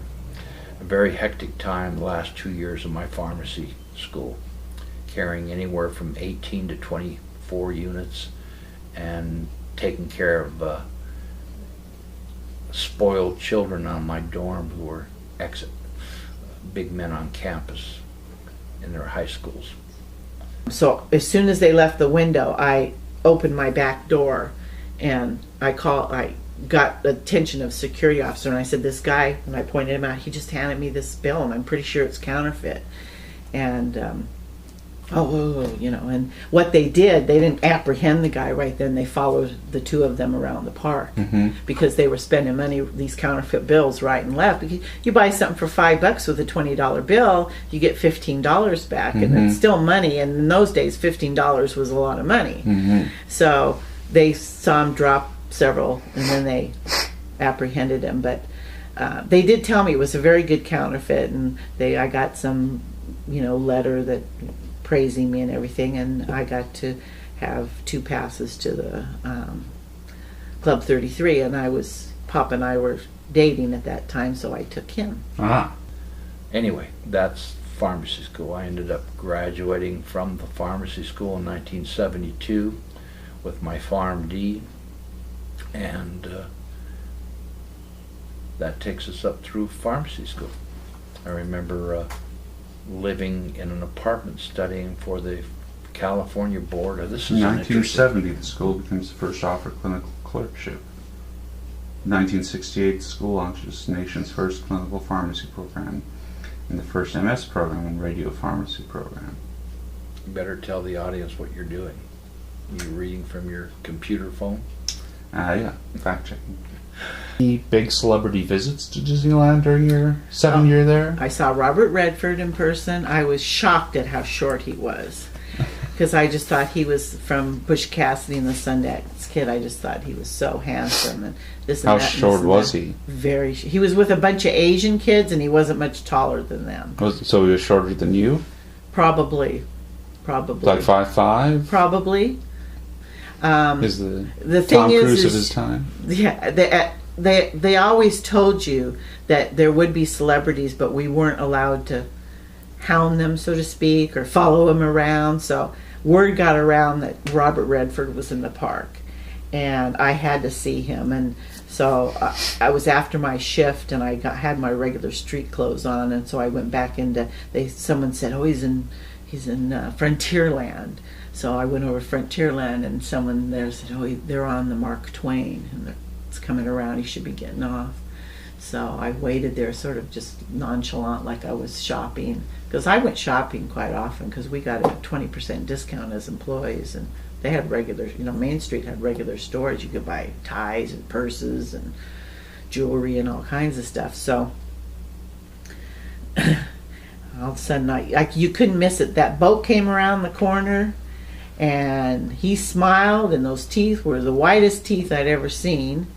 And so there he is. So I waited, and when he got off, he wasn't only short, but he was really slightly built, and he was with all these Asian kids. I guess I don't know what the deal was, why he took them or whatever, but I watched him walk by, and I went, "Ooh, wow, is he a little guy?" I was sort of surprised. But I also saw Natalie Wood, and she From was West there. Side Story. She was there with her husband at the time. What's his name? Natalie Wood, and she was also from that John Wayne film. And she was tiny too. Oh yeah. Oh, very tiny. And she had big old sunglasses. They were there with their two kids, and they were taking them on the teacup ride, which was right in front of my ticket booth in Fantasyland. Mm-hmm. So, I just watched them, and that was interesting. And interesting anecdote, I guess. On studying for the board, I had intended to take the California board, and at the time, California was the only state in the nation that would not reciprocate with the other states, 49 states. And as a result of that, the other 49 states would not reciprocate with California. What that meant was that if you had a California license, you could practice in California, but no other states. And if you had another state's license, you could not practice in California. Mm-hmm. So the trend was for the USC students to all hike over to Nevada and take the Nevada board shortly before, shortly after the California board, while you were still primed and had all the information in your head, and get a Nevada license, which would allow you to practice in any state in the United States, Mm-hmm. which is what we did. I don't think those were the two biggest ones, I guess, that I saw while I was there. And when did Walt Disney die again? He died when I was in high school. Okay, so who was managing the company at that time? Eisner. Eisner was in charge already? Mm-hmm. Okay. Yeah. But the family always owned the trains. The trains were privately owned. In fact, the employees that worked on the trains, the engineers and the ride operators, did not work for Disneyland. They worked for the Disney family. Ah. There was several unions within Disneyland. Because it was like a city in and of itself. We had a Bank of America. They were on Main Street where the Lincoln exhibit is now. That used to be Bank of America. And you could do banking. The only thing they didn't have was a post office, because in those days Disneyland was closed on Mondays and Tuesdays. And so they couldn't have a post office by law. But they had a painters union, because there was painters. They had a plumbing and that sort of thing, because they had all those issues. Gardeners. We were in the same union as the street sweepers. Go figure. Street sweepers and ticket sellers were in the same union. Then there was all the restaurant employees and, you know, food, and they were all in their own union. So the people who really made out well was the people in food services. Your goal was to work at the Blue Bayou. Because when you worked at, you know, the snack bar, the hamburger stand or whatever, you still got paid more than fast food people because you were union. But when you worked at the Blue Bayou, you got union wages and tips. Right. So they really, those waiters and waitresses made out like bandits. Yeah. We went over to Vegas, and the interesting part of that was that the exam was ridiculous. It was not only a fairly easy test compared to California's test, but they had a proctor at the exam who would go around and give you the answers if you wanted. They wanted you to be licensed in Nevada. I don't know whether it wanted you to have a good time while you spent money in Las Vegas that weekend, or whether they were hoping if you were licensed in Nevada you'd come over and practice, That's probably because at that time they were still in need of a lot of professionals there, growing city. But in any case, it amazed us all that they would literally give you all the answers to the test. So the 4-hour exam took maybe an hour, 45 minutes at best. We were done with it. We spent the rest of the time gambling and having fun in Vegas. So there's some things that, you know, most people don't know about. But, and they'd always tell us how special we were, that there was certain terminology we had to use. We weren't at work, we were on stage. This wasn't a uniform, it was a costume.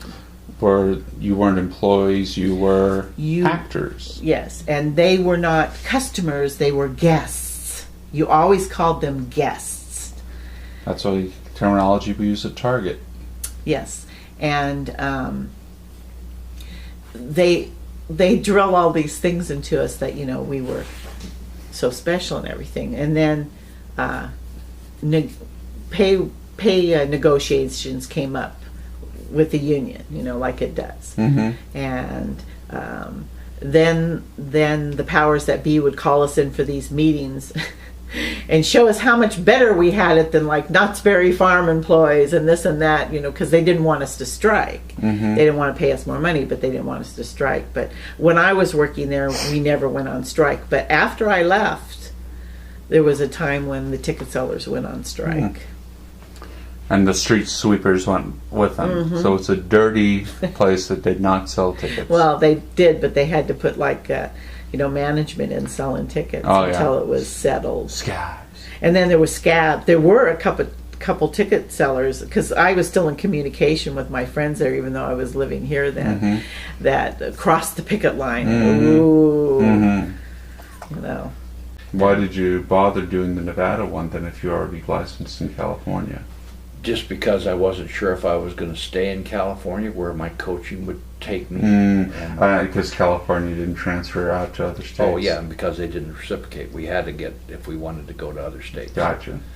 So, and I ended up practicing pharmacy in California after I passed the board. I worked for Thrifty Drugs and a couple of the Hollywood stores. So you must know then what the Disney Corporation motto is, or the business goal.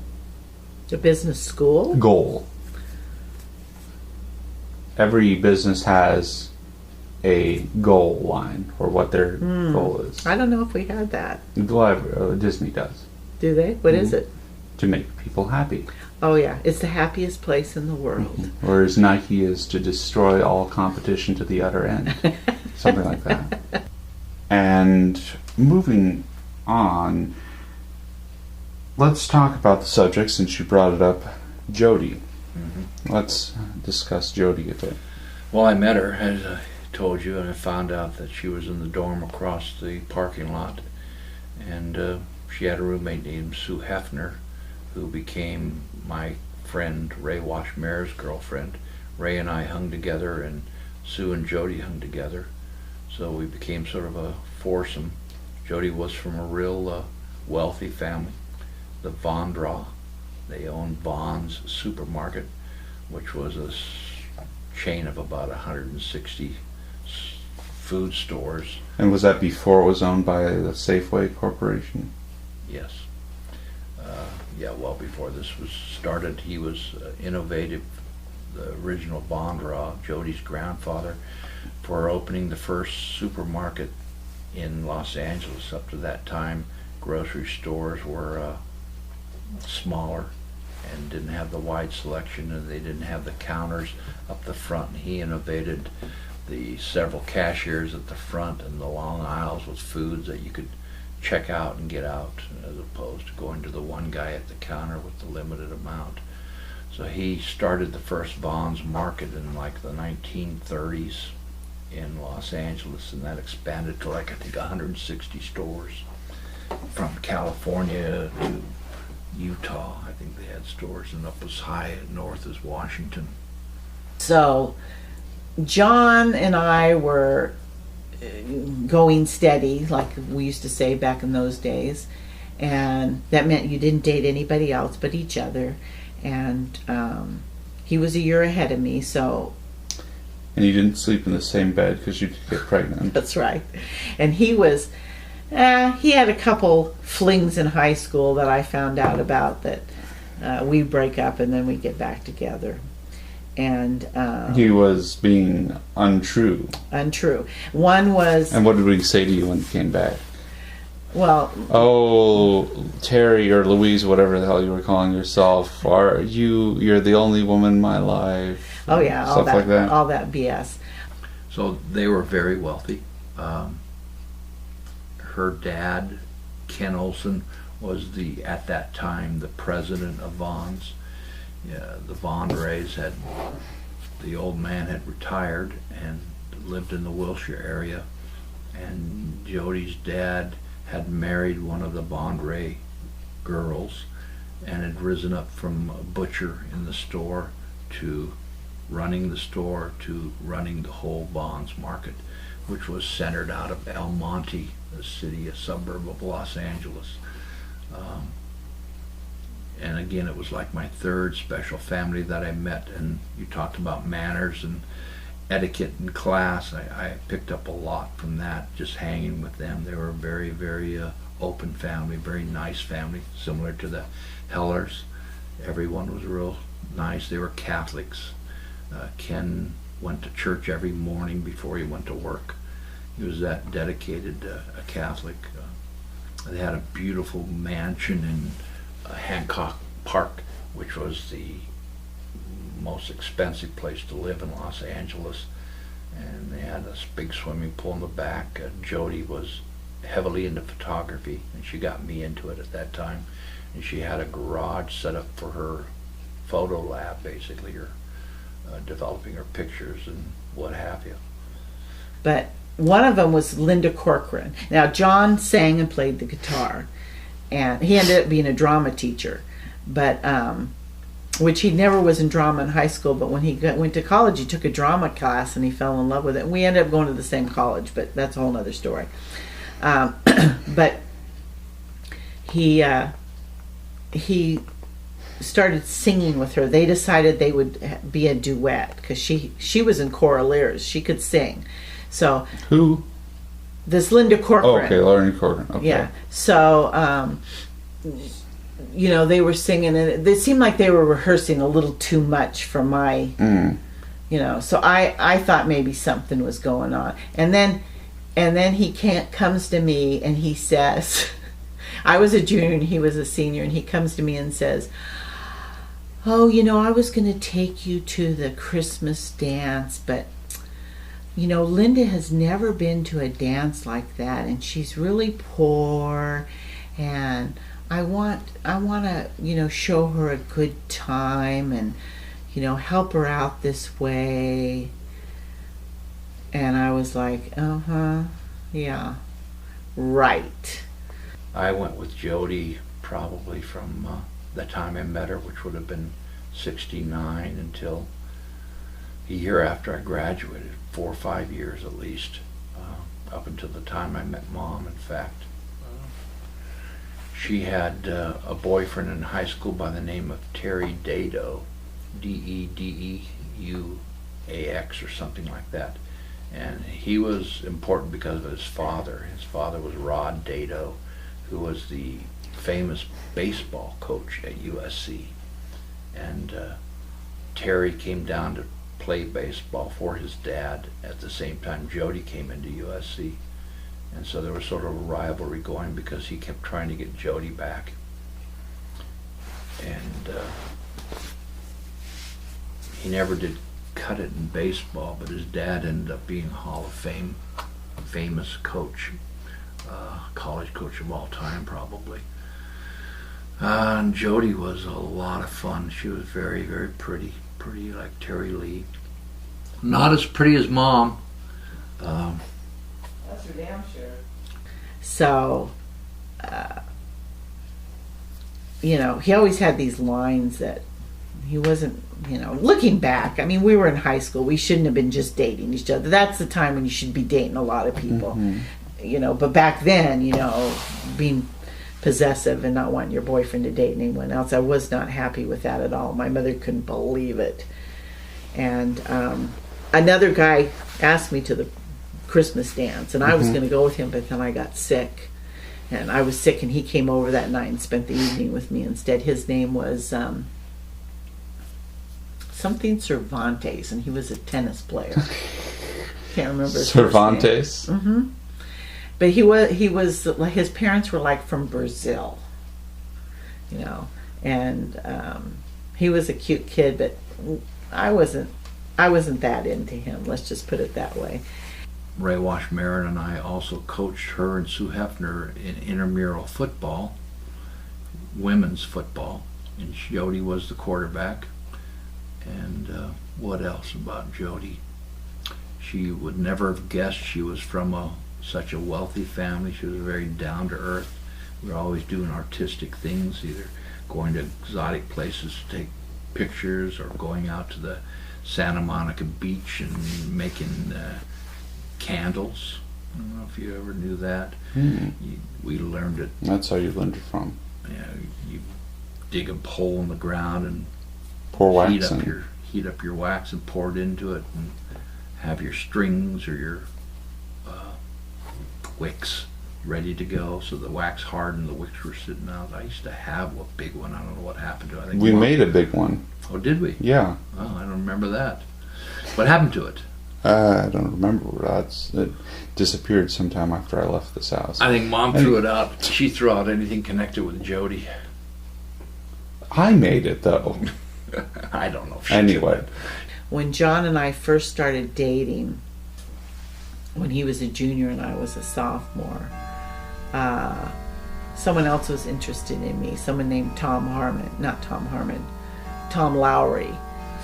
And John and I weren't going together. We were dating a few times. So, and Tom Lowry asked me out. So I went out with him. I went to a beach party with him, and of course everybody saw us together. And the next Monday at school, there was one class where John and I passed each other, and we'd always, hi, you know.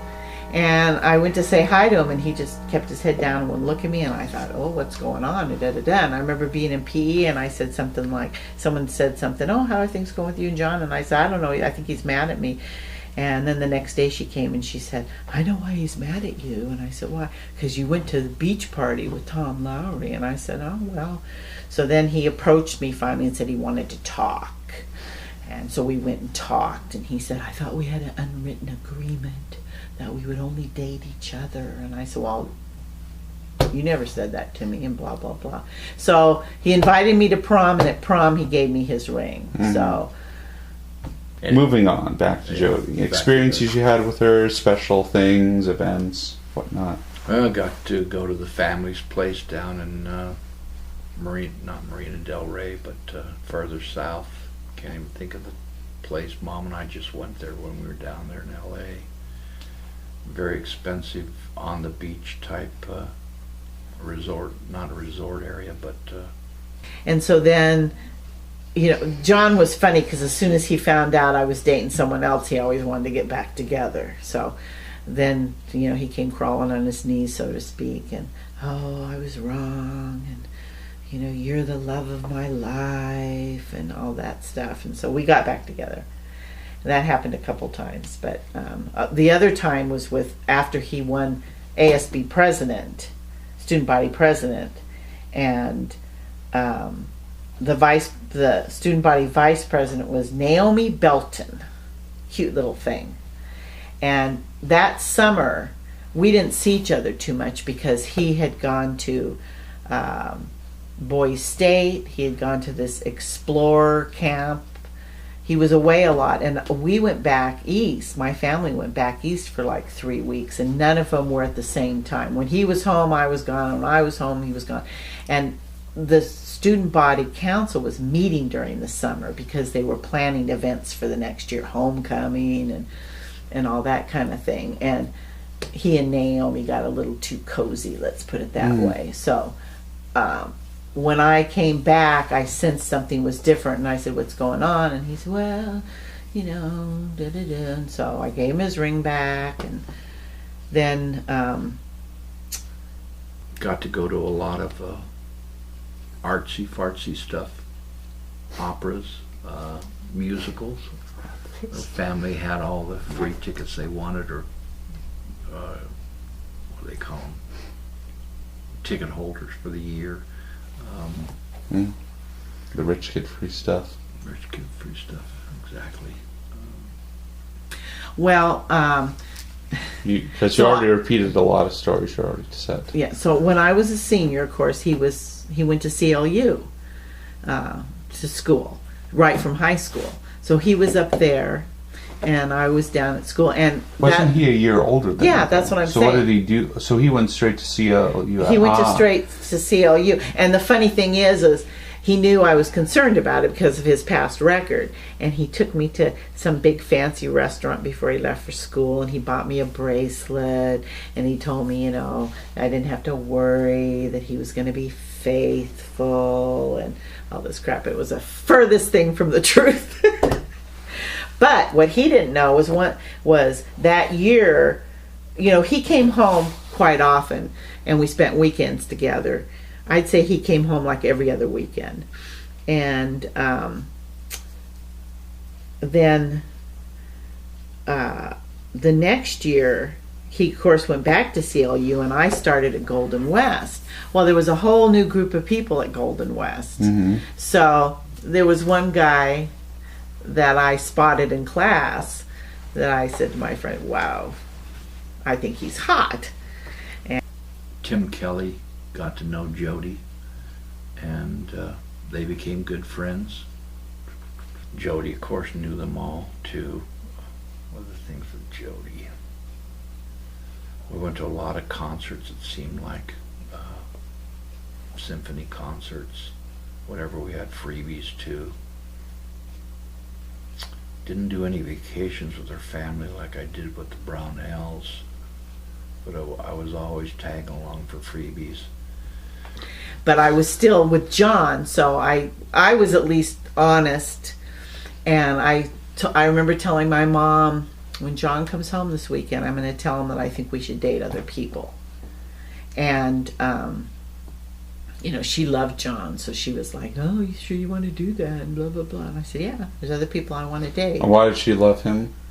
Well, he was Lutheran first, and she just liked him. I guess she just thought he was a good catch. So anyway, I always remember her dad would come home from work, and if I happened to be there, I'd always, of course, get invited to dinner, and I got to know all the kids in the family real well. She had older siblings and younger. Oldest sister ended up marrying a Michael Smith, who owned the Volkswagen dealership in Hollywood. She had an old brother, Chris, who ended up an attorney. I got to know him well. She had two younger brothers, Kenny and Stevie. Stevie took the place of Lee Brownell. I seemed to be mentoring him. He sort of followed me around like it was something gone or something. So I remember he came home and he went to the football game. I was cheering at the football game. And then afterwards we went out to eat. And we were sitting at the restaurant. And actually, but after that, my mom was mad at him because he sat right in front of her, or it was either right in front of her or right behind her, and he was talking to the guy he was with about all the hot chicks at his school and how he's this and that and this and that. And so my mom knew that he was, full of baloney. And but I had already made up my mind I was going to tell him that I thought we should date other people. And so we went out to eat, and he broached the subject first. And he says, well, there's something I wanted to talk about. He says, I was thinking that, maybe we should date other people. And he was expecting me from my past history to probably start crying or telling him, I didn't want that or whatever. And instead I said, I think so too. And that cheerfully. Yeah. And I said, I was going to say the same thing to you. I think it's a good idea. You're up there, I'm down here. I think we should date other people. And he was shocked. And he lost his appetite and couldn't finish his meal. And I think he was so shocked by it that he didn't really know how to deal with it. But we left it at that. Were you dating Jody up until you met Mom? Or had you broken up prior? I thought Jody and I would probably get married. Interesting anecdote came about while I was dating Jody, and I was the resident advisor in the dorm, and I got a call from Terry Lee out of the blue saying that she was coming down for homecoming week. Her sorority had hooked up with the USC sorority equivalent one, whatever their sorority was, and she was the president of her sorority at Santa Barbara. And so they had invited her down to participate in USC's homecoming, and she wanted to know if she could stay with me. And I said, well, I'm an advisor in a dorm, but I do have a room. You're welcome.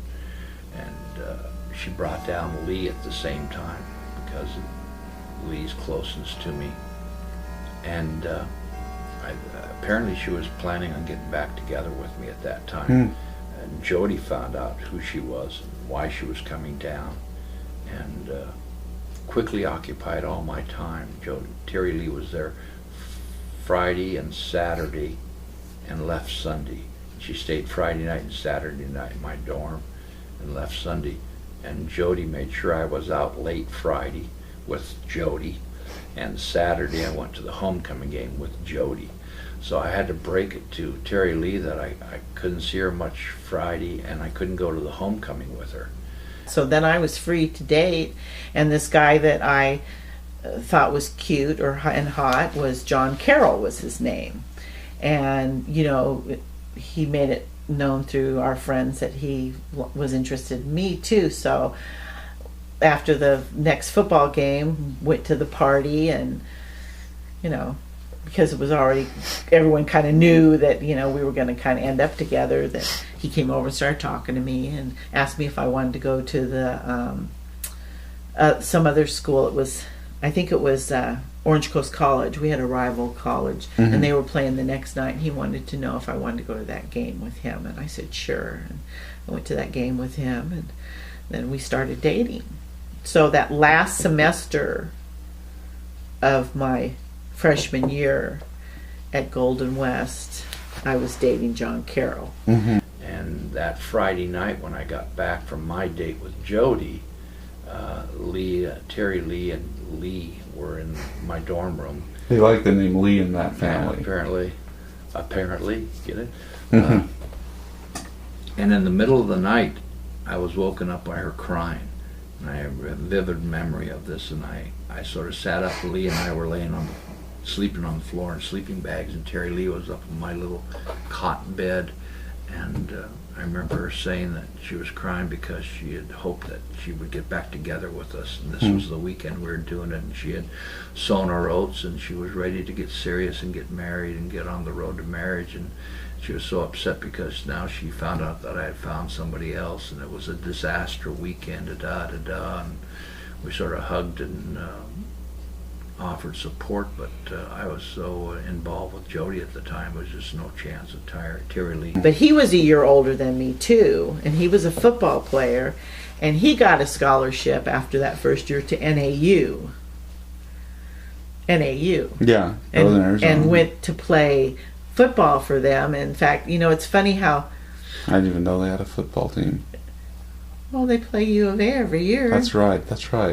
Sorry, you kind of forget those things because it's NAU. Yeah.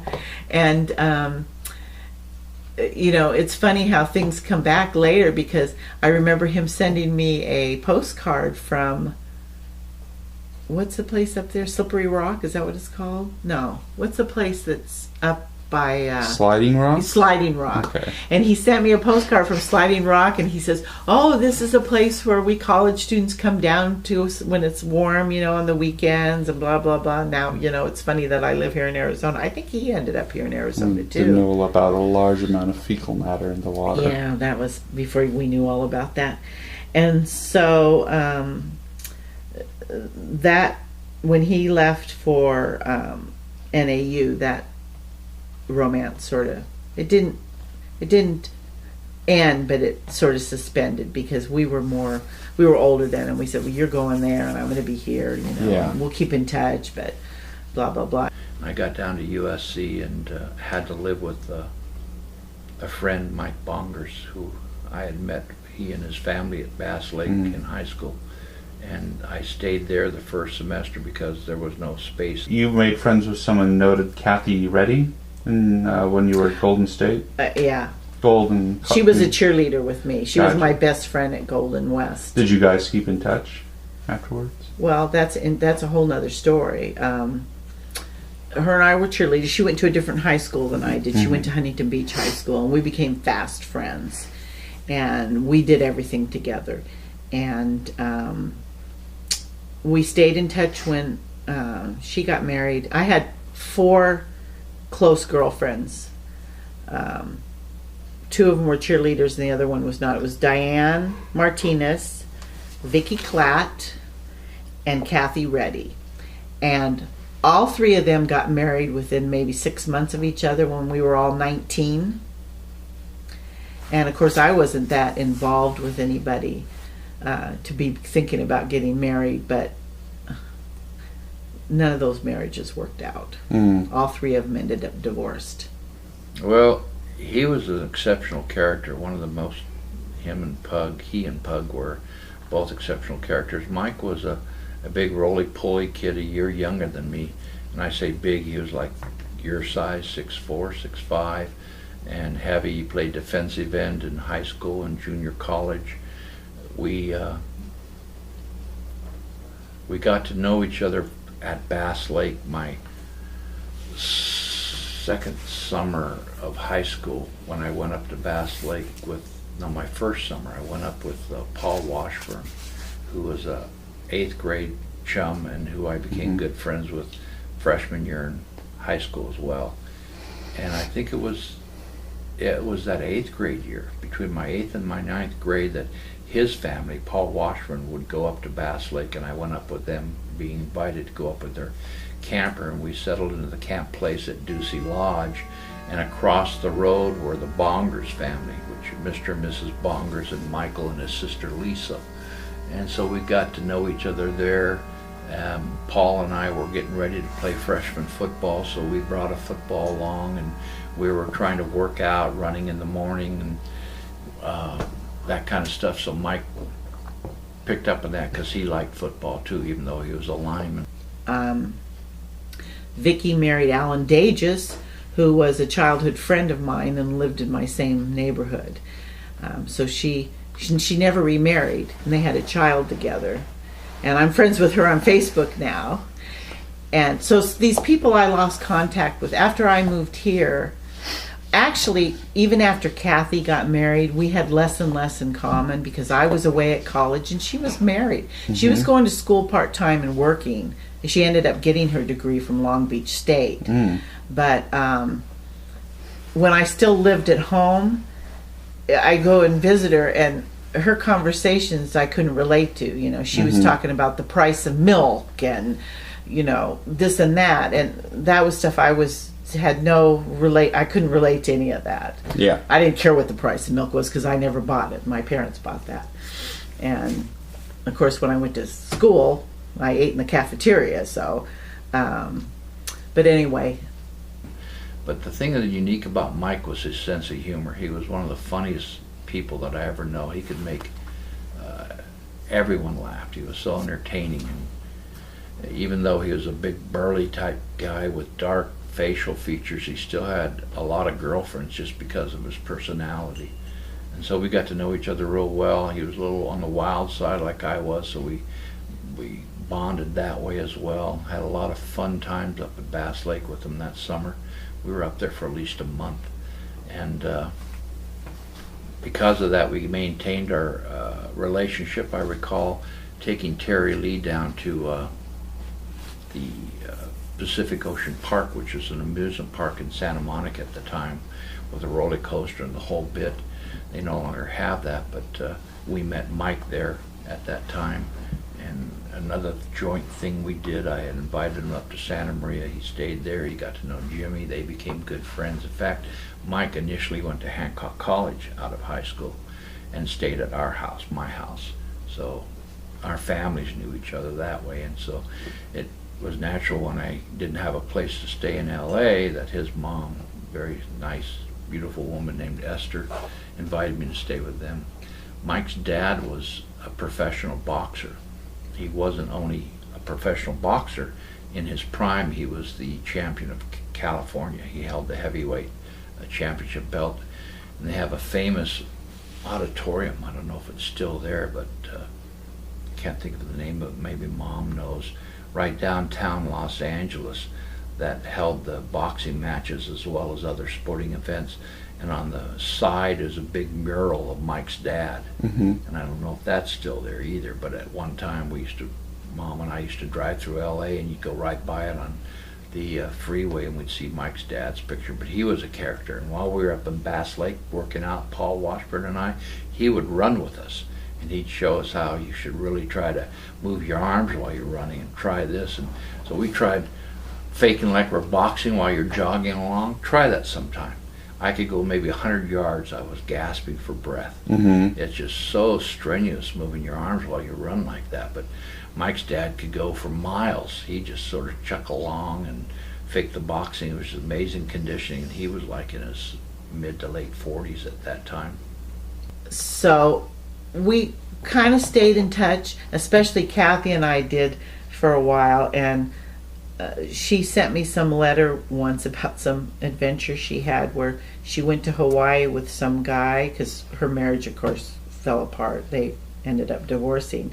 And she met this guy and went to Hawaii with him. And all she said in her letter was, after they got there, she found out he wasn't the gentleman he pretended to be. And so she walked out on him with only $20 in her pocket.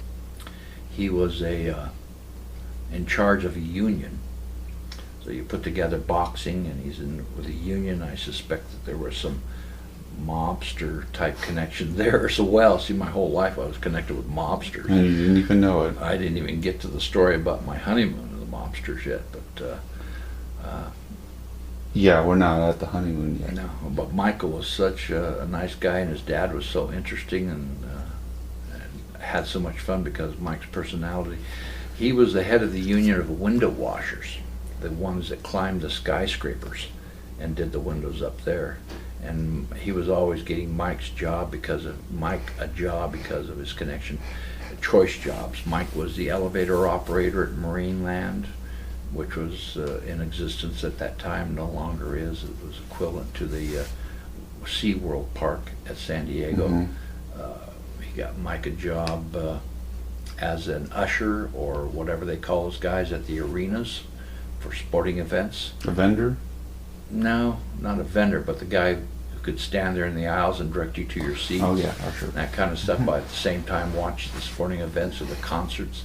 And Mike was always getting me into those things too, because he was there and he could just open the door for me, and I'd just hang with him. But and she came from a family of divorced parents with 6 children, and she was the oldest. So there was nobody who was going to pay for her way home. So she was stuck in Hawaii. And she made some friends, and she did news magazine soliciting until she could earn enough money to come back home. Yeah. And then she did graduate from Long Beach State and, got employed and stuff. But after that, we just lost touch with each other. Mm-hmm. And I lost touch with all those girls. And then when Facebook came about, Y'all got reconnected. reconnected again. And his sister, Lisa, was like my little sister at the time. Another good family that I bonded to because of how good a family they were. Right. And you finally met Darlene. So then, like I said, my second year, after that half a year I was there with Janet in the dorm with our 3 black roommates, they wanted to all room together with a couple of their black friends. And Janet, I said, well, let's room together. And she said, well, I have a friend of the family that she knew from high school that was coming up too, and would I mind if she roomed with us? And I said, no, not at all. So I'm trying to think, so there was 3 of us, so we had to sort of take potluck with who the 4th one was that we got. So there was 4 of us, and we lived in McAfee, which was kitty corner from the school in those converted apartments. Mm-hmm. And she was still going with John, and we did a lot of things with John and his roommates, and it was a fun time. And so we spent that year together. Mike and I had a lot of great times, interesting times together. One time, he and I, while I was going to USC, took a trek. That was the first year at USC. We took the bus over to not Yuma, Central City? No, El Centro. El Centro. Yeah, it's a in farming California, community yeah. in California. And the reason we went over there was I was going to pay a surprise visit on the girl I had gotten very close to at UC Santa Barbara. In fact, she was the girl that I first had sexual relationships with. It was the time that Terry Lee came down to Santa Barbara and laid it on me that she wanted a date, so I started dating around, and God, I can't even think of the girl's name now, it just evades me.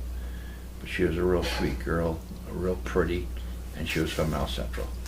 And Mom probably knows the name. She definitely knows the name of my ex-girlfriends.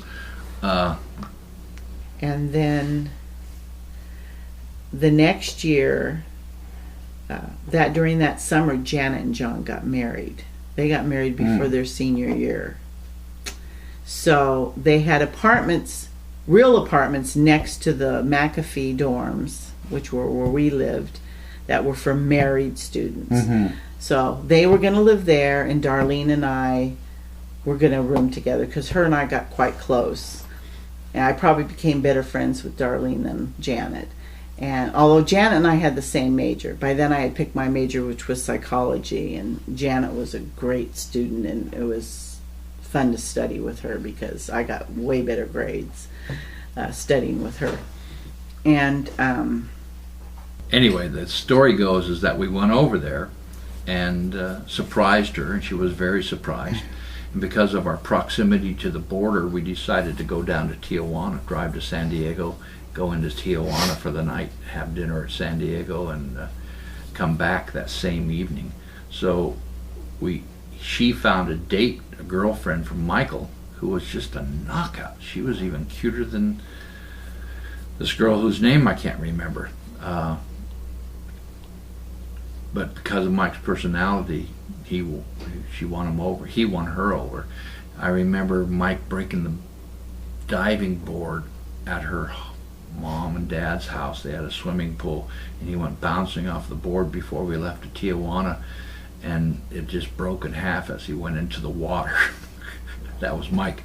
I remember stopping in San Diego and having dinner, the 4 of us, before we went across the border, and Mike was eating, and he always ate far from the table. He was like sitting out here while he ate, like this. He was really a character, and he was drinking milk at the table, and in the middle of the conversation I said something that really hit him funny way, and all the milk came out of his nose and his mouth onto the table.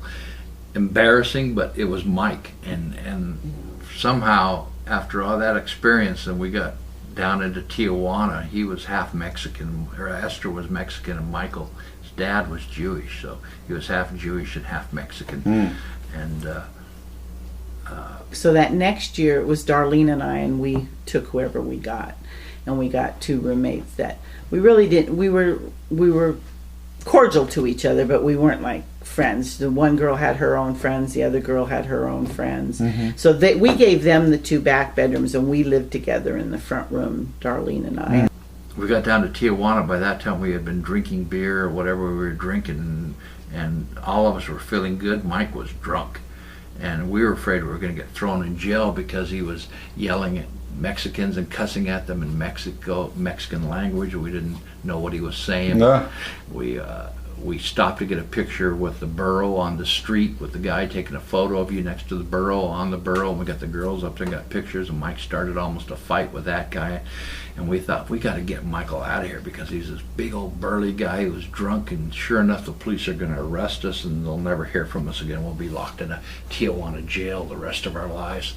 So we literally had to drag him to the car to get out of Mexico. All that, the breaking the diving board, the throwing up milk on the table in the middle of dinner, and almost getting us thrown in jail in Tijuana, he still ends up going to bed with the cutest girl I'd seen in quite some time in El Centro. He was a character, but he knew how to handle the girls, apparently. They liked his personality. That was Mike. We had a lot of fun times together. And that year I had my wisdom teeth taken out. She had heel spurs. In those days they used to remove heel spurs. And so she had foot surgery, and maybe it was a week later I had all 4 of my wisdom teeth surgically removed because they were all impacted. And the 2 of us were laid up, you know, for like I don't know how long. Narcotics. And yeah, I was almost delirious that first night with high fever and everything. I remember her putting wet rags, hobbling around with her big boot on, putting wet rags on my forehead and stuff. Why are you having a fever? I don't know. You know, An infection? I must have. You know, looking back then, I think. Dark ages of dentistry. Yeah. And that was the first time I was put under, and it sort of blew my mind that someone could put you under and go in and not pull them out, surgically remove them, and you had no memory of it. I thought I was like mind blown, as they say nowadays. So were you still friends with Jimmy at this time? Or had you lost Jimmy touch with was him? in Vietnam at that time. Yes. So I had lost contact with him, although when he came out we reunited. Yeah. And but you know, I look back at that and I think of you, if you were in college and were having that done. I might be more like, why don't you wait and do it in the summer when you can be at home?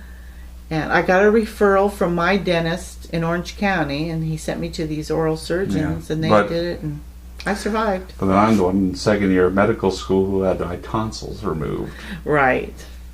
Too, so. Well, yeah, well, it runs in the family. Yeah, I guess so. So, yeah, but you had Randy to take care of you. Oh, yes. Jimmy came back when I was living at the Bongers? No, when I had the relationship with Michael. While I was at USC, I kept up contact with Michael, and we'd be doing stuff on the weekends sometimes when I had time. And Jimmy ended up, how did he end up at the Bongers? He ended up staying there for about 2 weeks while the family went on vacation, and it was Mike and I and Jimmy watching the house.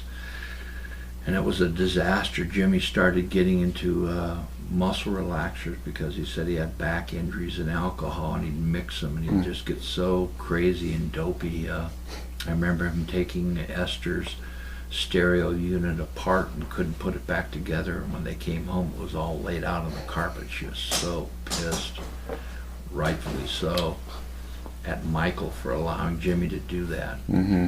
Jimmy and Michael became good friends from that relationship. I told you that Michael went up to Hancock with Jimmy, came back from Vietnam and went over to Hancock and started his postgraduate high school education. So anyway, so Darlene and I roomed together, and I would still go and study with Janet at times, and Janet and John were married, and Gotcha.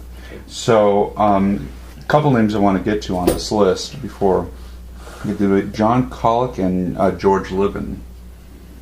Well, George, I've talked about. He's Yeah. my cousin. Right. We were Still kept in close touch. Well, not close touch. Not once I went down to USC because his career took off, and he was assisting Tarkanian at Long Beach, and then he ended up going abroad. I think he coached the Austrian basketball team, Olympic team, and he went up. He married a nun, so I didn't have a lot of contact with George. Oh, I'm sorry. Let me back up.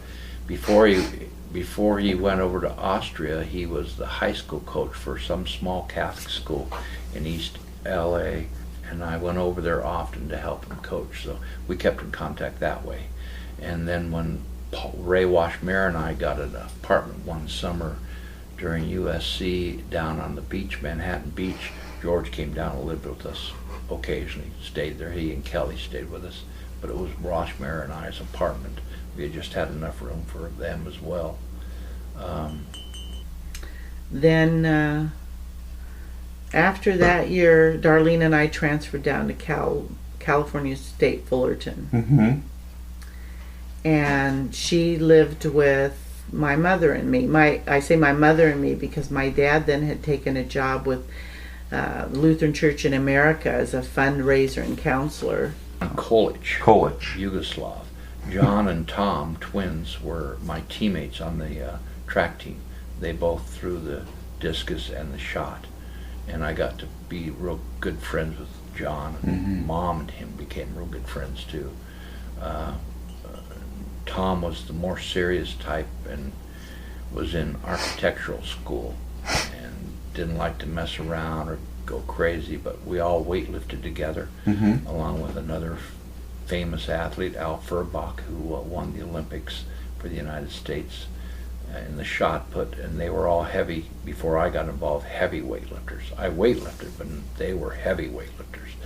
And we would do free weights of unbelievable amounts. Those guys would, and I worked up towards at least John, but I could never reach Tom or Al Furbach's level. But John and I became close because we liked a lot of similar things. He was a little more conservative than me, but 10 times more liberal than his brother Tom. So,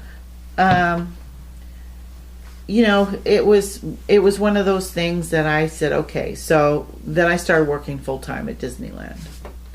Darlene transferred down to Cal State Fullerton with me too, and she lived with my mother and I for a while. And like I said, my dad was traveling a lot, so he wasn't there. She wanted to join a sorority, so she ended up moving to the sorority house, and she ended up working for my cousin Donna, and they ended up being roommates, Donna and Darlene, my cousin Donna, and they lived just a couple blocks from us in Culver City. And their dad owned a construction company in Los Angeles specializing in developing sewers.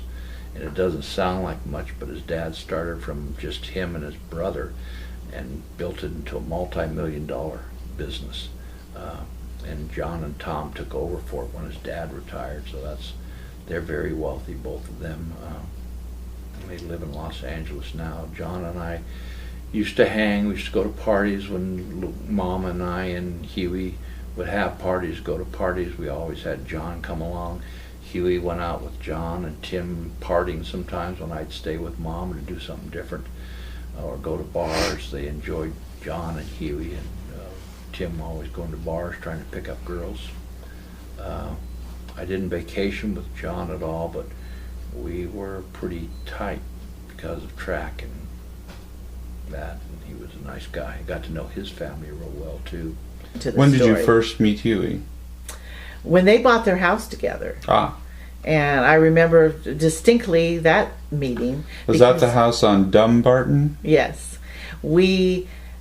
Pop and I were somewhere, and he told me that this friend of his from Santa Maria, Huey, and and Tim and he were buying this house together in Westchester. When did you reconnect with Huey? Because I get the impression that you didn't hang out with him too much during this Santa Barbara period and whatnot. No, not at all. Huey was involved with Cal Poly, and I was down in Los Angeles. And okay, blah blah blah blah blah. And we were coming back from somewhere, and we came down the hallway to the apartment, and there was Huey sitting in the hallway on the ground in his work clothes, because he worked for Rockwell International because he was an aeronautical engineer. Huey at the time had moved down after he graduated from Cal Poly and was working for an aeronautical firm called Rockwell in Westchester. And, a dress shirt and slacks, and he was waiting with all this paperwork because he had to have Tim and Papa sign the paperwork for this house. And that's the first time I met him. Mm. But, no, I take that back. That was the first time I remember meeting him. And I started living with Tim at the Oakwood Apartments, which is how I met Mom. Huey didn't come into the picture until after I met Mom, and Tim had moved on and in fact got married. Huey took Tim's place as my roommate at Oakwood Gardens. I had actually met him one other time. Not only did he see me at the basketball tournaments, but when I was dating Tim took me to Santa Maria one time for a weekend. We stayed with his parents. Mm-hmm. And he took me around to the sites around Santa Maria, and we went over to Huey's parents' house for a barbecue. Huey's parents were out of town, and he had just a few people over, maybe a half a dozen people over for a barbecue. And I met Huey then, but I don't really remember him. Yeah. So, but this was the first time I remembered him. Tim Oli's. Did I tell you that one? No. I'll try to make it brief, but it's a fairly involved story, but it's so funny and interesting. I moved into this little place, and I was still dating Jody, of course, and she'd come by and say hi and have our little relationships. It was a studio apartment, and there was a swimming pool outside my door with maybe a circle of studio apartments facing the swimming pool. The 2 studios down, I met a girl named BJ, and that's what she was. She was a nymphomaniac. Tell me more about your impressions of Huey when you first more formally met him. Well, he was very nice. He was a little on the shy side, quiet, but he and I became very close. He was like a brother to me. In fact, one night when we were bombed, we poked our fingers and became blood brother and sister, but because he used to talk to me all about his girl issues, his this girl he was dating, and what should he do with this, and I was always giving him advice, and we got real close, Huey and I. And BJ would love pleasuring you any way you wanted, any time, and I availed myself of it. I'm sorry to say, ancestors, heirs, but my close friend Tim Oli's was getting married that summer, and I was going to be in the wedding, and he was wealthy. He went to USC, so you had to be wealthy unless you were an athlete, but he was super wealthy. His girlfriend was even more wealthier. Her family was not quite on the Vaughn, Jody Olsen level, but pretty close. They had a big mansion in Hancock Park as well. Her name was Susan Auth, A-U-T-H, and I was to be in the wedding, probably much to Susan Auth's reluctance, because I was just a common person. But I got awoke. I threw a bachelor party for Tim Oli's, and we showed pornos there as well as drank, and it was some of Tim's friends from high school and college, and everyone was having a great time. And I had told the story to Tim about BJ and how she was only 2 floors down, 2 studios down, and he asked me if maybe she'd like to come to the party because they were all getting jacked up on the pornos and horny. And these were maybe 6, 7 other guys who were all crammed in my studio with a little screen set up, and I don't know, one of them brought the porno tape. I don't know where he had gotten it. And so I went down and told BJ what was going on, and asked her if she wanted to come and watch pornos, and she didn't hesitate. She came down, and not only didn't she hesitate, but she ended up having sexual relations with at least 5 or 6 of those men, including Tim, there at the bachelor party, using my bed, or whether it was just a blowjob, who knows. But she satisfied pretty much everyone there and left. And it was the best bachelor party any of those guys had ever been to, I guarantee you. Definitely the best one I had ever been to, because it was so funny, and we were all getting drunk and watching the sex going on and watching the porno tapes going on. Now, you were a psychology major. Did you get any sort of inkling from Uncle Huey that he might be autistic? Or at least autistic spectrum disorder? No. No? No, not Engineering type, not really understanding emotions of a woman he was dating? No. No? No. Very... He was very regimented. He was... like an ASD person? He was... we kind of kidded with him because he always had the same thing. Not the exact same thing to eat every day, but pretty close. He'd get up and have a bowl of cereal, and he would pack his lunch, and he would make white bread sandwiches, and a bag of chips. And he had carrots and peas, and they were orange and green. No. And they must not mix. And they must not mix. No. And he'd have a bag of chips and maybe a piece of fruit, I don't remember. And then at night, he always had one of several things. It was either Stouffer's lasagna, the frozen thing, pop it in the oven and eat it, or something of that nature that he could take out of the freezer and pop in the oven. And he was the same thing like that. Fast forwarding to that next morning, which was to be the wedding, Saturday. The party was Friday night. The wedding was at noon at a giant Catholic church on Wilshire Boulevard. I get a rap on my studio sliding glass door, and it's Tim Oli's, like about 4 or 5 in the morning. 5 in the morning it must have been, because it was just barely light. And Tim's all paranoid, and he has taken some penicillin from his pharmacy where he was working at, and he had a syringe, and he wanted me to inject him with the penicillin because he was afraid he was going to get venereal disease on the eve of his wedding.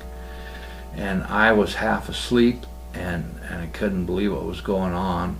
I was sleeping on my little pull-out bed the studio has, but I got him on the bed and stuck him in the ass and injected him with the penicillin. He was such a wuss, he had grabbed up on my studio countertop, or the shelf where the lamp was, and I didn't realize it, but he had grabbed my clock radio as well and had turned off the alarm. And the wedding was like at 10, I'm sorry, not noon, because I was going to be up at 8:30 or 9 to get down to the Wilshire Country Club to dress for the wedding and take limousines to the Catholic church, the cathedral. And the alarm was knocked off because of Tim. I never woke up until like about 9:15. I rushed down to the Wilshire Boulevard, Wilshire Country Club, which was an exclusive country club. No blacks or movie actors were allowed there. And went down to the basement asking directions where was the wedding party, and I was about 10 minutes late. They had all left in their limousines, but my tux was still there. And I remember, I'm not sure what he was. It wasn't maintenance because he was dressed up, but he was a black guy who worked there. Maybe he was associated with the wedding, helping everybody get into their tuxes, and he was helping me get into my tux. And as soon as he got me dressed, I jumped in the car and raced down to the cathedral. And they were already, I could see the cathedral doors open. I remember this image of me driving slowly down Wilshire, looking into the cathedral doors, and they were already heading down the aisle. So I thought, well, what do I do, Vince? Do I crash the wedding and jump in places in as conspicuously as I can, and probably upset everybody, including Carolyn off, the bride-to-be? Or did I just bag it? And I just bagged it. You didn't weren't like holding the ring then? No, I was one of the, not the best man. Oh, okay, I you was were just one of the groomsmen. groomsmen. So I never made it to Tim's wedding. and it was totally his fault. And I told him afterwards, and we all laughed about it. He and I laughed about it. Carolyn, his wife, would never speak to me again. But as it turned out, Tim says it evened everybody out. There was exactly 6 or 7 best men and on the women's side. So I was the odd man anyway. I think I was the only groomsman unaffiliated with Tim, other than associated with pharmacy school. So that was a little story of Tim Olice. And where's Darlene now? She's back in Lancaster. And that's a whole nother story. All right, let's not get... She got married and divorced, and she had to go back to Lancaster. She actually married and moved to Colorado. What's the little ski town? Telluride? No, the one down south. Where did Darlene live, honey? Durango. Durango.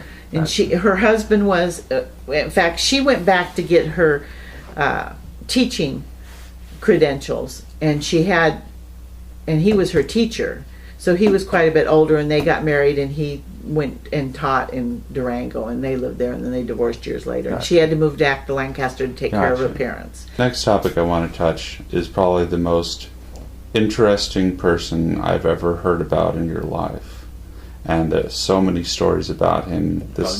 Yes. Yeah. Well, I met Pug through the Vellas.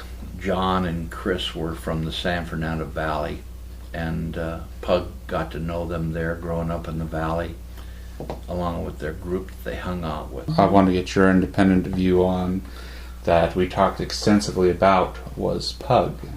Oh, yes. I met So you Pug. got to meet this guy. I got to see his house, too. Yeah. During my association with the Vellas, I ended up sharing an apartment during the summer with both of them.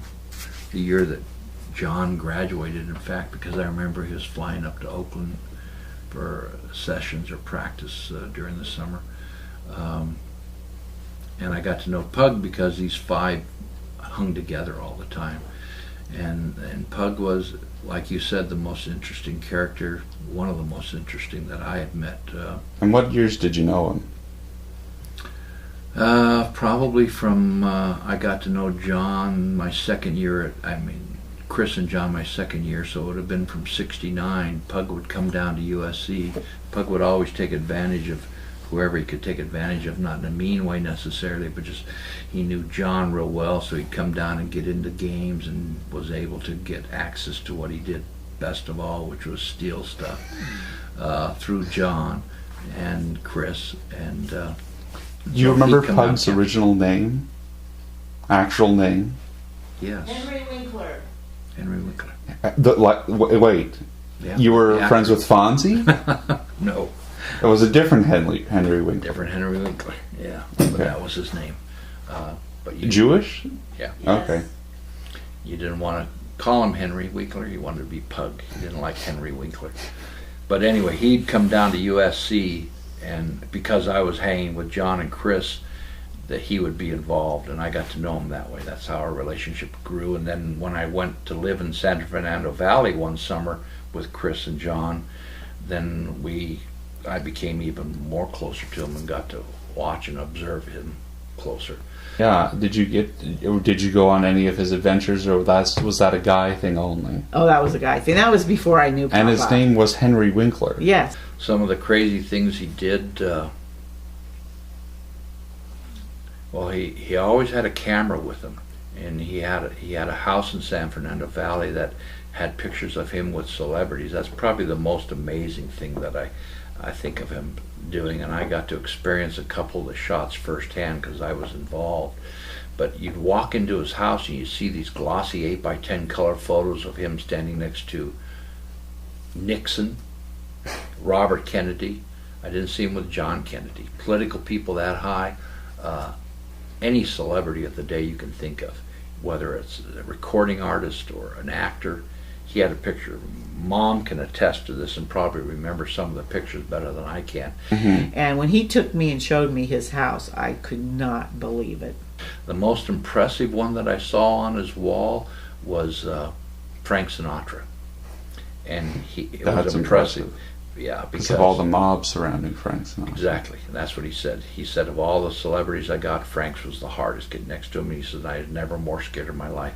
But these weren't just pictures of him standing next to the guy or in the background. These are him with his arm around the guy. That was his technique, always putting the arm around the guy, smiling that big old pug smile into the camera. And his house was a museum. It literally was. He had... because of his contacts through John Vella, he made a lot of contacts with professional athletes, college guys that went on to become professional athletes, and so his extent of access even went into the pros. And he was notorious for stealing stuff, and he is even more notorious for never paying for anything. He had a motto, why pay for something when you can get away with it free? And one of his sources of payment was barter. He'd barter alcohol and cigarettes to get stuff. And you say, well, how did he get the alcohol and cigarettes? Galuch, that was one of the five guys. Galucci was his last name, but we called him Galuch. Galuch would manage liquor stores until he got fired. And Pug and he would ransack the inventory to a point where they could stretch it out over a period of time so that they could get a lot of stuff before Galuch got fired. And Galuch would move from liquor store to liquor store because he had experience and picked up on it. And Pug and he would use it. Pug would use him to get his stash of alcohol and cigarettes. You could open Pug's car trunk and you'd find big half-gallon jugs of all the choice, most expensive alcohol, and cartons of cigarettes. And he would use those to barter when stealing wouldn't suffice. He would never pay for gas. He always carried extra license plates around in his trunk. And at that time, you didn't have the card where you inserted it. You pumped your gas and you went into the gas station and paid the guy who sat inside a little cubicle to take your money. Well, Pug would always take off. And of course, they'd get his license plate all the time, but he'd switch license after about 2 blocks and never get caught. He never got caught. He had never paid for food at restaurants. They had a thing called WOing that Pug started where you'd walk out. WO, let's WO this place. And that became the thing. And I was involved several times when he did it, so I had firsthand how he did it. You were an accomplice. Yeah, exactly. This is your confession. I saw him how he worked with gas. I was in the car then, so I guess I was an accomplice. He drove a big old car, Continental, Lincoln Continental, they called the boat. That was his car, the boat. And he always took all of us around in the boat. And note to my children, you note what a delinquent my dad was from a very young age, so this is not how you behave. No, that's correct. Don't use me as an example how to behave. But I remember once being at a party and one of his friends was there. And Papa had me ask him. Papa said, ask him if anything on his bean he paid money for. And so I asked him that, and he thought a minute, and he went, my flip-flops, I paid for those. I thought that was hilarious. Pug had a lot of idiosyncrasies about him. Besides the museum, which your grandfather, my dad, and your grandfather's mom's dad both visited, and they could attest if they were alive to the amazement of the museum. Mom saw the museum a couple times. He had a big swimming pool with what did he have? A basketball on the bottom of the pool, decal. Somebody had done that for him. It was a trade-off. He was always into uniforms, special uniforms, and he'd barter or trade or steal them himself. He was very, very adept at being able to not only sneak into a sporting event, but actually go into the locker room afterwards. Like, for instance, Mom and I saw him on TV after, I think the Lakers won their World Championship. We watched the game on TV. Or the Dodgers would win the World Series or their pennant. And we'd always look to see if we saw Pug afterwards. And almost invariably, we'd see Pug in the locker room, drinking the champagne and acting like he was one of the guys. And we'd always say, how did he get in there? How did he do that? And you had to be with Pug to answer those He questions. wasn't very big, correct? No, wasn't very big. That's one of his advantages. Yeah. He's like a hobbit. And he knew how to act, and he taught us that too. Act like you know what you're doing, act like you belong, and no one will question you. He was very, I'm trying to grab the right term. He was a pushy type of person. And he acted like Papa said, he got away with a lot of stuff because he acted like, I'm supposed to be here. This is where I'm supposed to be, and people don't question people. If someone comes in and they're like, oh, should I be here? Can I do this? Security's going to say, what are you doing here? Who are you? Or like that. But he didn't act that way. He'd go in like, okay, I'm here. I'm supposed to be here. And, he just acted that way and dismissed people, and they just assumed he was supposed to be there. And some of those experiences you had were going to movie theaters, right? Yeah. We, two of the most memorable, aside from the Las Vegas trip with Pug, two of the most memorable trips were one to a boxing match. Muhammad Ali was fighting somebody, I can't remember who. It was being held in the valley somewhere. And Pug would always have, in addition to a camera in his car, a whistle. And he'd always, at the last second, decide to do something. We decided at the last second, the five of us, to go to this boxing match that was being televised in a large auditorium. It wasn't the actual match. The match was who knows where. But it was a large screen showing of a boxing match, so large that it was in an auditorium, a circular type, about 10 to 15 minutes from taking off, starting the match. And he decides to go. And we all jumped in the boat, and he'd be racing down Sherman Oaks Boulevard, the large street in San Fernando Valley, and he'd go through intersections that were jammed, sticking his head out the window, blowing the whistle so cars would get out of the way. He'd drive crazy like that. So they would thought he was a police car or something? Yeah, I think so. Or else the whistle noise would get them to stop, and as soon as they stopped, he'd swerve around them.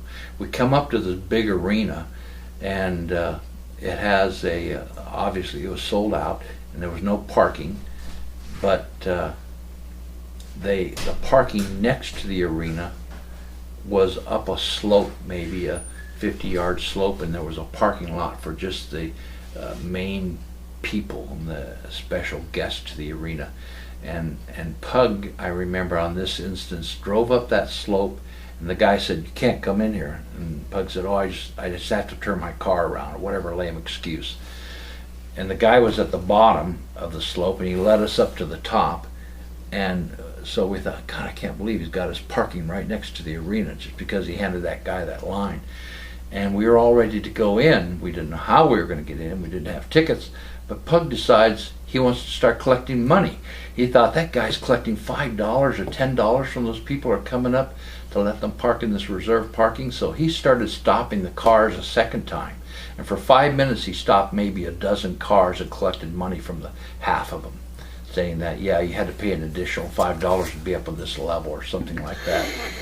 He was always trying to make the money that way. His mind worked at unbelievable speeds to make money. So we were still wondering when we finally pulled him away, because the fight's getting ready to start and we want to get into the arena, how are you getting us in? And he said, okay, follow me. And then we started walking around the circular arena, and he'd knock on a door and see if anyone was there, and he'd tell us, make sure as soon as the doors open, I'm going to go in, and when they follow me, you guys slip in. And about the fourth door we knocked on, one of the ushers opened the door and said, yeah, what do you want? And Pug says something like, oh, hi, and then ducks under the guy's arm and runs in there. And the guy's looking around saying, what's going on? And he runs after there, and we hold the door open. He forgets about us. The four of us go in and get choice seats right in the middle of the arena. And Pug shows up about 10 minutes later after losing the guy in the crowd. So that's how we got in to see that big fight. And we had front row seats almost. The other experience was when he decided at the last minute to go see the premiere of Live and Let Die, the James Bond movie that had just come out. And we Starring Roger Moore. Roger Moore, yeah. Featured music by Paul McCartney. And he decides about a half hour before or 20 minutes before the show's to start that we should go to it. Or maybe somebody gets the idea, and puts it in Pug's ear. He says, let's go. And so we take off driving from San Fernando Valley down to Hollywood, which is probably in traffic maybe a 25-30 minute drive, and without traffic maybe a 15-minute drive, but it's a good 15 minutes. And we're about 20 minutes from showtime, 25 minutes. And it's sold out as usual. It's a premiere. They're lining up around the block to get into it. It was the very first night they were opening it. And we pull alongside. He zooms at least at 90 to 100 miles on the freeway, does his usual whistle trick when he gets onto Hollywood Boulevard, pulls up to the... No cops Pardon experience? He didn't run to any cops? I'm sure he must have, but never when I was with him. Oh. No, he always seemed to get off scot-free. He always seemed to accomplish what he wanted to do. I never saw a Pug fail. I never did. In whatever he wanted to do. Did you ever see him fail, Mama? When would she be with him when you weren't? She started hanging with me and with him and with Bella. She became real good friends with Bella. Well, let's continue on. But anyway, we get there, and this Hollywood Boulevard's jammed. I can't remember the theater. Was it Grauman's? Yeah, I think it was Grauman's. Mm-hmm. And the line's going around the block. They're not even letting the people in. They're not selling any more tickets for that show. And there's no place to park on Hollywood Boulevard at all. But he pulls into a parking lot and parks in between cars. And the guy starts running from the opposite side of the lot, yelling and screaming at us, and we take off across Hollywood Boulevard, the five of us. He just leaves the car there. And I didn't get towed. they didn't get towed. And he must have known that they wouldn't tow it because of the circumstances or whatever. But this time he tells us the same thing. No, this time his mode was, I'll sneak in and I'll open up the door for you guys along the side. So as soon as you see me sneak in, you guys go along the side entrance down near the front. And he pulls the same thing, getting by two ushers this time, asking them a question, and while they're looking, he points up like that or something like that, and they look up, and he takes off running into this theater, weaving his way through the people, I guess. I don't know. I was outside with the other four of us, and we immediately go along the side. Within about 5 minutes, he shows up, opens the door, all four of us go in, all five of us sit maybe 2-3 rows back from the front middle section, and then they've been letting the people in already, so that was half filled, and we get to see Live and Let Die, choice seats, go back afterwards. The car's still there in the lot. The lot guy's not around. I don't know how he pulled that off, but we got in the car and left. And so we saw that, and 25 minutes before it started, premiere show, all the tickets sold out, we still got in and saw it. That's Pug. I think nobody could really be that way. You're sort of like, you don't think Papa's lying, but you question if he's exaggerating. Trust me, he was not exaggerating. We went to Las Vegas once, a couple times with Pug in the boat, and we had a connection there, what they call jock sniffer. Did I ever tell you about that? I know the term, but this particular jock sniffer was a frat boy, and he liked to hang around the Bellas because he liked being around athletes, and John was the big man on campus, and of course Pug got in on it because of John, and we took the jock sniffer, and Pug and John and Chris and Galuch didn't go, but the other guy went. I can't think of his name. And this jock sniffer not only was wealthy, but his dad actually owned a casino. He owned the one with the Frontier, I think it was called. He had the cowboy. A large statue of the cowboy with the arm waving. In downtown Vegas. Downtown Vegas. That was his dad's casino. And because of this connection, all of us got comps to whatever, during the weekend that we were there, whatever shows we wanted to. And we saw them all. We saw Elvis, we saw B.B. King. Who else did we see? He'd walk into, this jock sniffer would walk into the casino and go immediately up to the pit boss, the head pit boss guy, and say, can we get 4 comps for the night show, and we'd get the comps. We'd get front row dinner seating, all the food and drinks we wanted, and one of the top shows. And during that weekend, and we went 2-3 times to Vegas, I must have seen maybe 5-6 shows each time, so maybe combined 15 to 20 shows. My favorite was B.B. King. Enjoyed that one the most. But one of the other things about Pug, and I'll come back to this Vegas trip, was involving me in getting these celebrity shots. And this is how I know how he got them, because I went on one where a celebrity country western singer, his big song was Detroit City, was playing at the Palomino Theater in San Fernando Valley. And I was the only one around, so Pug took me and his camera, and we took the boat over to this Palomino Theater, and he snuck in his usual way and got me in his usual way, and we got into this guy's dressing room. The show was still going on, and so he set me up. He said, okay, you're only going to have a second to shoot. Make sure you shoot, hold the camera still, and don't shoot until I get my arm around the guy. And I can't remember this guy's name, but you can Google it. He sang Detroit City. That was his big hit. And sure enough, we heard some commotion coming down the hallway. Pug had found his door because it had a big star on it, so we assumed that was the celebrities' room.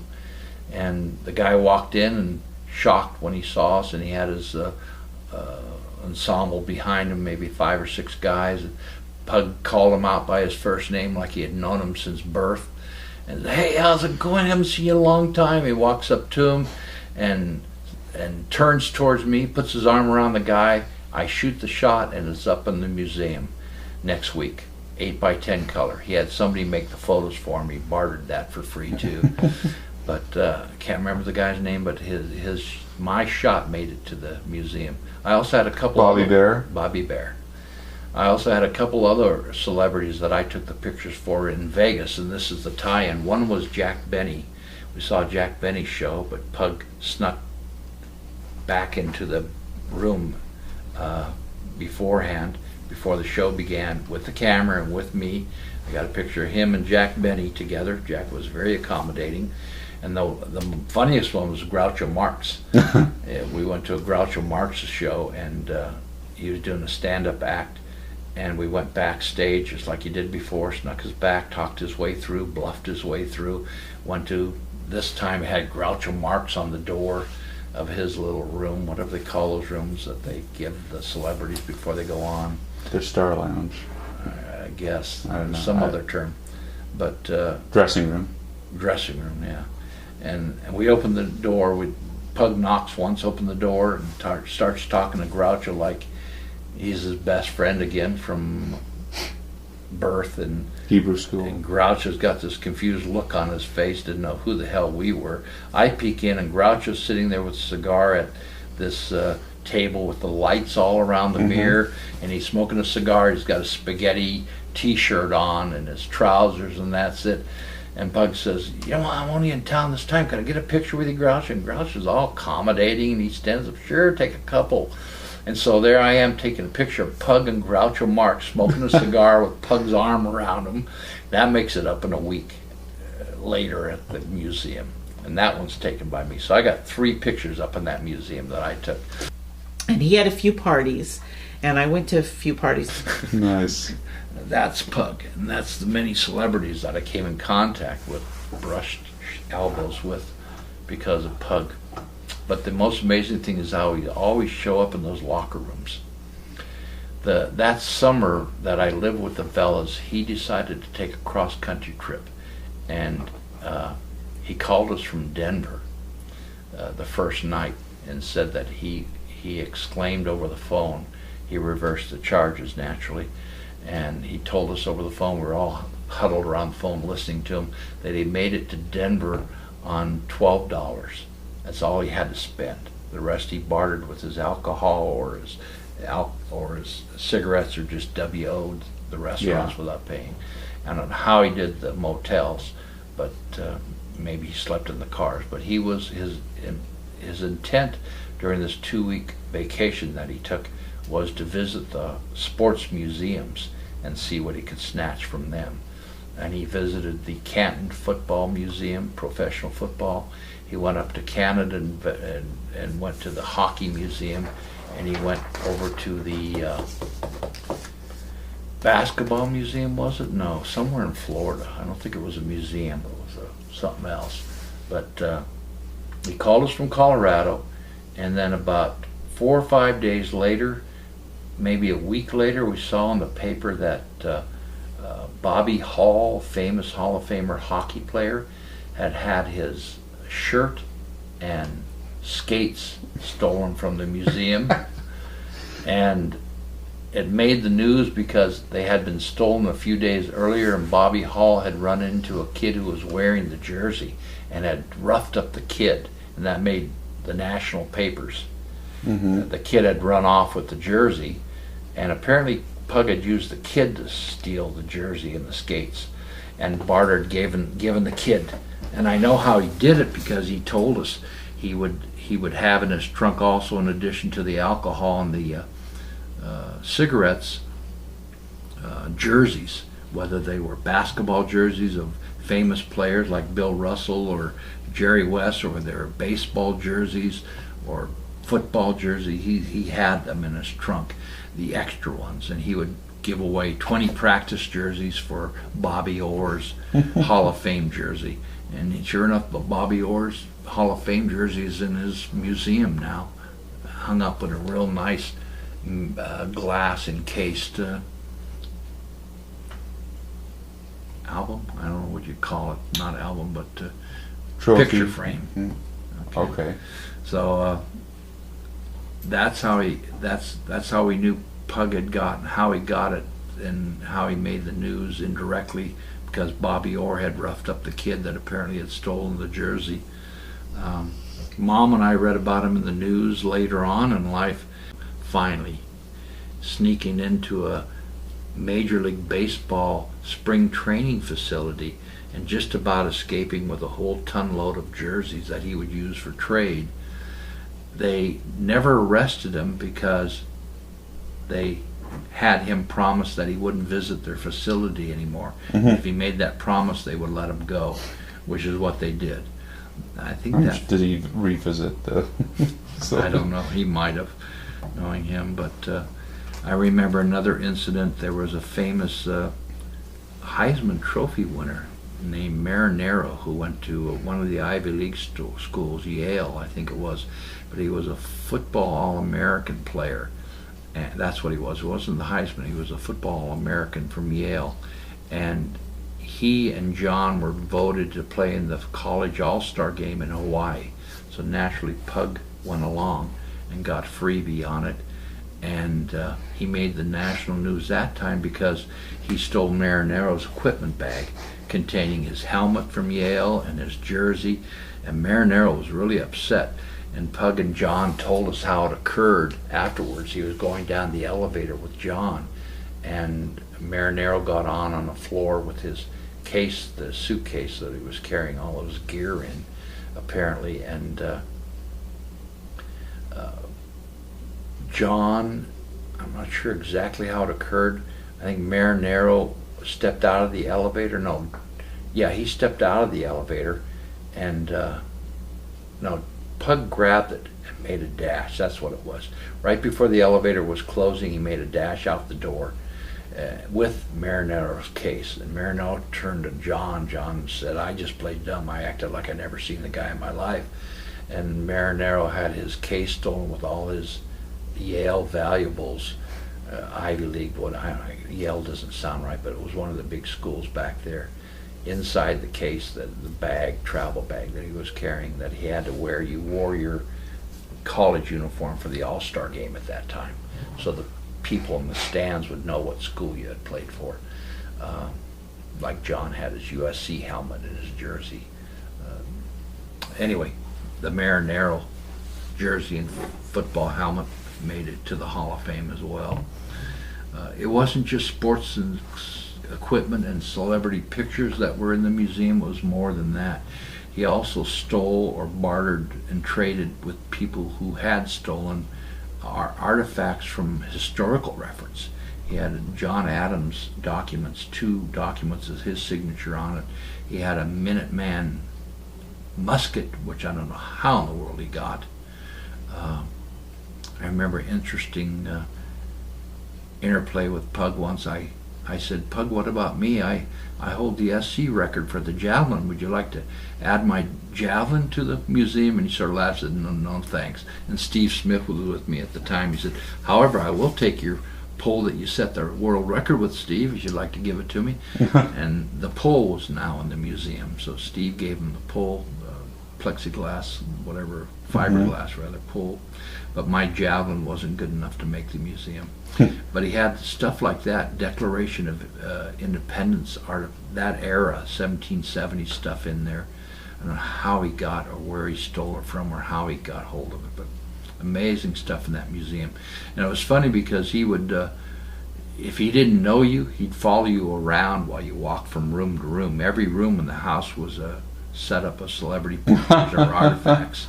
I remember one room had Sandy Koufax and Don Drysdale's signed ball and mitt and jerseys.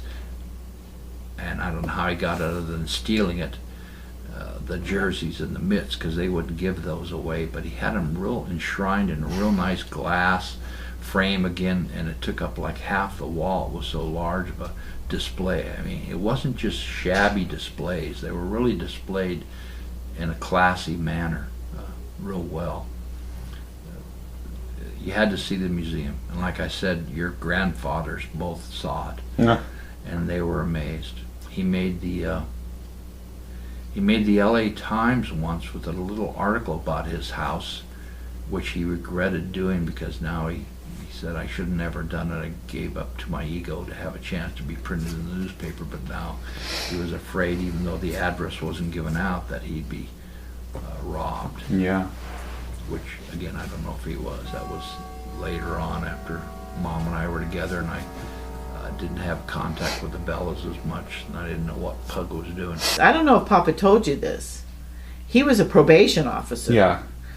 And he used his kids. Did you get the impression that he exerted his power over the kids to say, "Hey, you better do this or else"? Okay. No, he wasn't. He just like the that. kids were like that, yes. and knew he could. Yes.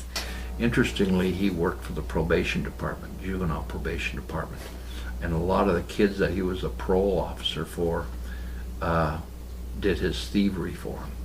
Because otherwise he would. I'm sure he pulled strings of it. I don't know how. He had power over them. Maybe. I think it was more with Pug, just the connection. They were good thieves, or they had they were just happy to do it? Or they were happy to do it. It wasn't like, well, I'm going to note some violations unless you do this for me. He never disclosed how he got them. I always assumed he'd give away 20 practice jerseys for one Jerry West jersey. But I know his kids, as he called them, did a lot of his work for him as well. He used everybody he came associated with, including me, as shown by the 3 pictures. Once he found out I worked in a pharmacy, he was always trying to get Quaaludes from me. Not because he wanted to use them, that would be wasteful, but because he could sell them on the black market for making money. A lot of money, he'd always say. So he was always looking for ways to make him money. He was a character. We're just a few credits away from finishing your degree. 6 credits.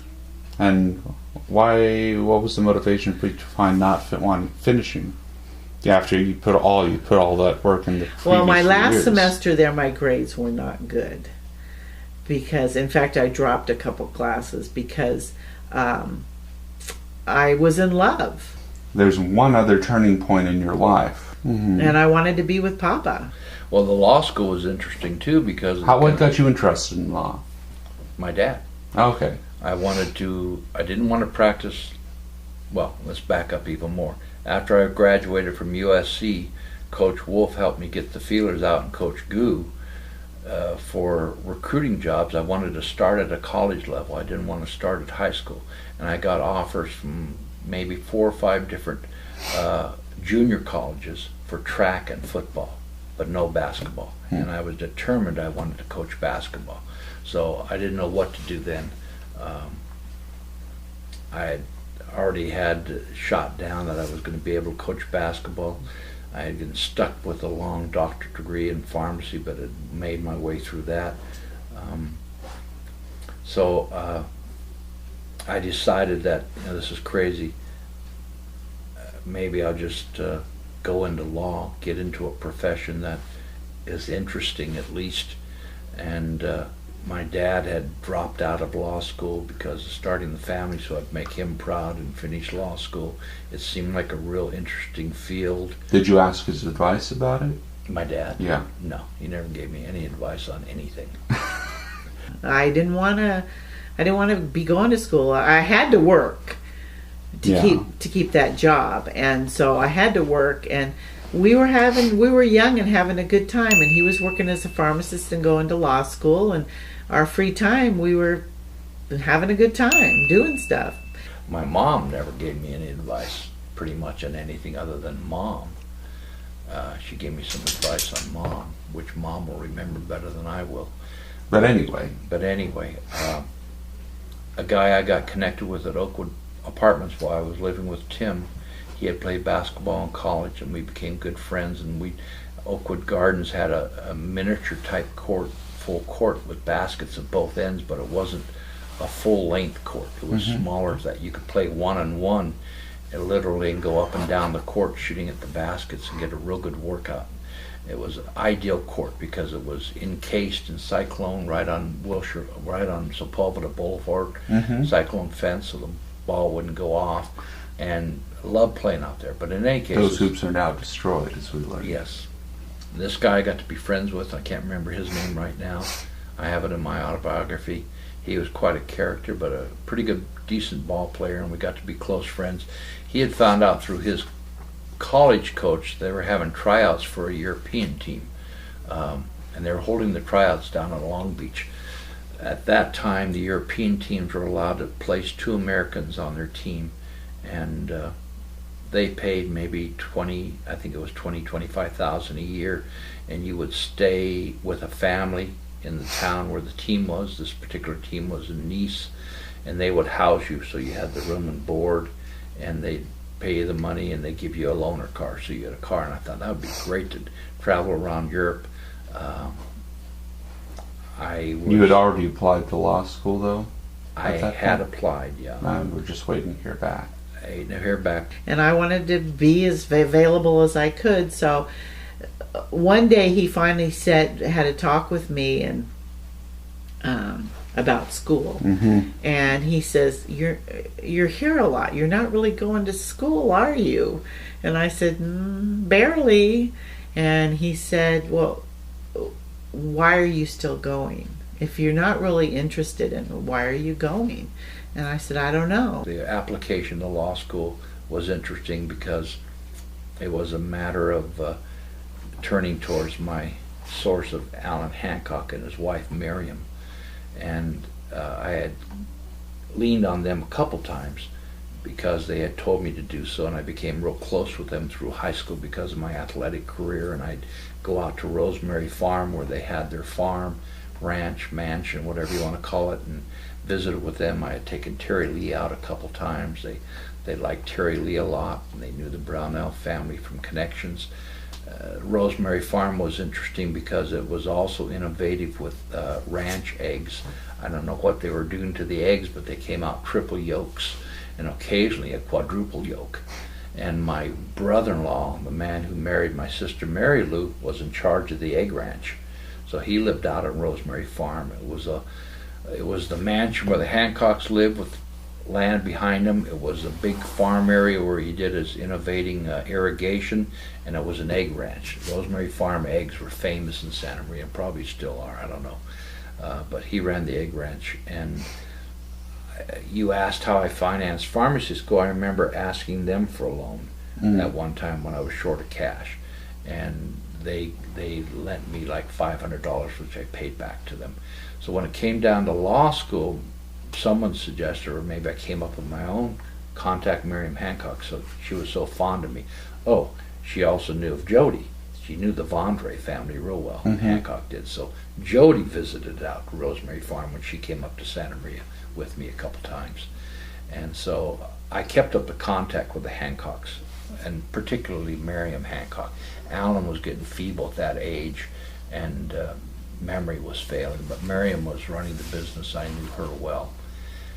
And because of my earlier contact with her, we had grown fairly close as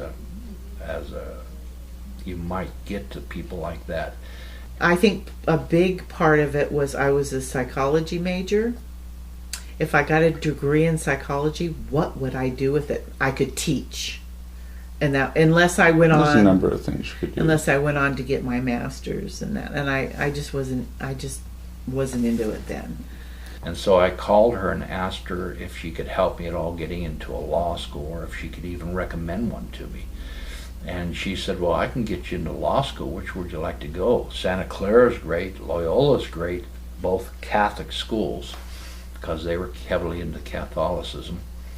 And I said, well, I was really looking at a place called Southwestern because it could go to night school and I could work during the day and pay for my tuition. They were the only school in the LA area that offered night classes as well. So she said, let me see what I can do. And she called me back in a half hour and she said, no problem. I didn't realize my brother's on the board of trustees for Southwestern Law School. So she said, just get your application in. So I was pretty much thinking in my mind I was going to be accepted, no problem. I didn't bother even applying at other law schools because of the contact. And at the same time, or shortly thereafter, I tried out for this team down in Long Beach. It was 3 days of 6 hours where there was like 40 to 45 guys there, and they would scrimmage 5 on 5, and from those 45 they were going to select 2. And the law school application was sort of slipped your mind at that time? Or? No, I had applied for the law school. Right, but you would stop thinking about it because you felt confident that you would get in, yet you still applied for this. Well, yeah, I tried out for that. Yeah. And I think I didn't know how they were going to come together or what I was going to do, but the application for the acceptance in the law school came in the mail the very day that my contract arrived from the Nice professional team. So they had chosen me, one of the 2 of the 45, and I had to decide right then, do I go to Nice and that, or do I go into law school? But you'd have put in all that hard work, that sort of gone to waste. No, I don't think so. I feel like I still got a college education. And most importantly, like Papa and I have always told you when you were growing up, that going away to school is part experience. The experience of it is an education of itself. And I had guilt feelings that I goofed around most of my life, no doubt because of all the associations. And I thought, well, I better do something right finally in my life and get into law school and make something of myself rather than dallying around Europe for a summer. So that was the main factor.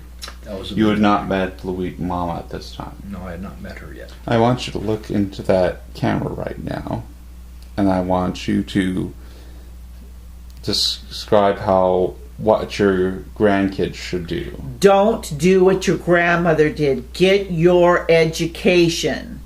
Do you know that people earn 70% more money if they have a college degree than on average?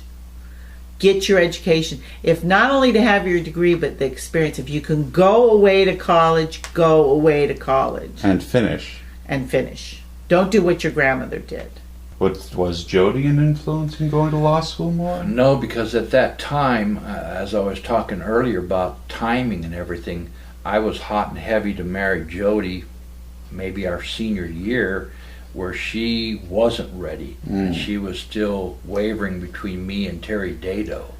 But you were thinking maybe this would better be stick around more then? I thought in my mind that a law school and an attorney would be better for the Olson family than a pharmacist. Right, and I was thinking that way. And again, I thought law school was a more prestigious thing to do. And it would take you away if you went to Europe. If I went to Europe, it would take me away, but it wasn't so much Jody at the time because she had not rejected my marriage proposal because I never got to that. but she had just simply let feelers out that she wasn't ready to settle down yet. And so I was thinking, well, I could go to Europe and play. She wasn't holding me back, but in case I did end up doing something in life, I'd rather do it in law, which was more interesting, where I could make more money if I wasn't going to be able to coach, and it wouldn't hurt the fact that if I did end up with Jody, which I didn't think I would at that time. But in any case, she and I weren't super close at the time as we were when we were seniors. Do what your grandfather did. Do what your grandfather did. How did you meet Tim Kelly? Tim came to live in Santa Maria during high school. He didn't grow up in Santa Maria, but I knew him from the freshman year on in high school, and he loved basketball. I nicknamed him Bazook, which hung on him for a long time because of the way he shot his basketball. He wasn't the greatest athlete, but he was a real good shooter, and he was very, very funny, Irish guy. And we became good friends. He was close friends with my cousin George Libbon, and after I went away to school, he went to Hancock for a couple of years, and then went down to Los Angeles and got a job, got into cameras. He became an expert in cameras. Okay, I skipped a very important part of my past. And that was when I was a cheerleader at Golden West. We had a great basketball team. This was my first year at Golden West. And they went to state finals. And the state finals were held in Santa Maria, California. Okay. Tim Kelly had gotten to know Mom through Huey, and Tim both got to know Mom before I did. Mom was a cheerleader for a junior college in Los Angeles, and the basketball team had qualified for the state playoffs in California, which were being held in Santa Maria because of Joe White, primarily. So I'm at Golden West, and I'm a cheerleader, and our basketball team make the state finals. And the finals, not the state, they made, back then it wasn't two teams, it was just like the March Madness. Several teams went there and they had playoffs till one game elimination until there was a championship. And we had a really, really good team. Pop goes the Pippi. Hi, Pip. Okay. And so we go to so it was held in Santa Maria, California, Papa's hometown, which I didn't know at that time. So all the top JC teams were in Santa Maria to compete for this, maybe 8 teams, one of which was Mom's school, and she stayed at the hotel we showed you in the south end of Broadway in Santa Maria. I think we stopped and tested their jacuzzi, you and I, that night, that we stopped there and reminisced with Mom. And so our school made a big mistake. They roomed the cheerleaders and the basketball players in the same hotel. Now, most of the other schools didn't do that. The cheerleaders stayed at one school, the players stayed at another. Hotel. Because what happened was Party time. Big time. And the guys were down in our room every night, and we were drinking beer and whatnot. And because of that, they were a way better team. They probably should have at least made the very finals, and maybe even won it. But the guys weren't in the best shape because of all the partying, and they ended up getting eliminated probably halfway through the tournament. But Mom was a cheerleader for the school, and Huey was still up in Santa Maria, perhaps still at Cal Poly. Kelly was working down in Costa Mesa, Orange County, but had come up to see the tournament and visit Santa Maria again, and Huey and George Libbon and them. So they were all there at the game that coincidentally happened to be the one game that Mom was there cheerleading for. But during that tournament, of course, we were cheerleading during the game, as unbeknownst to me at the time, not only Tim Kelly, but Chris Blanken, better known as Uncle Huey to you, were in the stands. And they said, oh, that girl's hot. And one of them, and I believe it was Huey, Mom can be more exact unless she's given you the facts already. And Tim said, I'm going to go get her phone number. And they said, no, you're not. And he said, yes, I am. So they bet him that he couldn't get my phone number. Kelly had been dared by either George, Libbon, or Huey to see if he could get a date with the cheerleader. That was real pretty, the prettiest one down there, which happened to be Mom. She had the big long surfer hair, blonde hair, and the tan, and real pretty shape. I was on my way to it was like halftime, and I was on my way to the bathroom with all my cheerleading friends, and we were out in the foyer on the way there, and he's like stops me, and he starts talking to me, because Tim was like that. He didn't care if he got rejected or whatever. He'd just come up and start talking to you. And Kelly, being the aggressive, assertive guy he was, crazy guy, didn't hesitate to take up the dare, and went down during the halftime and started talking to Mom, seeing if she would have to go on a date. And she said, well, I'm from Los Angeles area, Orange County. He said, well, I work down there, and I actually live down there. I don't know if he came right out and asked for my phone number, and he said, oh, I'd like to date you. And I said, I'm not from around here. And he says, I know, and I know where you're from. And he says, I live in Seal Beach. And I said, oh, okay. And my girlfriends were over at the bathroom door going, come on, come on. And I said, I got to go with my friends. And he says, yeah, why don't you give me your phone number? And I said, and she said, oh, something like that. And she said, I don't want to give you my phone number, but I'll give you my home phone number. She wouldn't give her, I think her maybe she was living, no, she had to be living at home. She didn't want to give him something, but she gave him her dad's name, Cliff, and gave him Cliff's home phone number. and all I said to him, I turned to him and I said, my dad's name is Clifford Kent, and he's in the phone book. And I went into the bathroom with my friends. I thought no guy's going to call with that information, but sure enough, he did. Kelly had ended up working in Los Angeles, and so after I graduated from USC... Wasn't he working on Rodeo Drive? Yeah, Beverly Hills. Yeah. He had started down in Costa Mesa where Mom lived, and ended up in Rodeo Drive in Beverly Hills, a large camera shop, running that shop, managing it, getting to know all the big celebrities. Photographer to the stars. Exactly what he was. And he was an excellent photographer too. He started doing weddings and side pictures on the side, making money. That was the summer, I was 19 that summer. It was the summer between my freshman and sophomore year of college. And I wasn't tied down to any boyfriend. And I dated more guys that summer than I ever did the rest of my life. I was dating a fireman from Van Nuys. I was dating the guy at Disneyland who took me to Club 33. And I was dating Tim Kelly. And he followed up and called and took her out, mainly photographing whenever Tim was around real pretty women where he felt insecure. But Tim Kelly was an interesting situation because he never came on to me physically. He would take them as models and do photographing of them a lot. I don't think they ever kissed other than a peck on a cheek. That's how far their relationship got. The most he would do is kiss me on the cheek after the date. Did Tim tell you otherwise, though? Did Tim tell you otherwise? I knew otherwise. Oh, okay. I think Tim was probably still a virgin, probably, knowing Tim.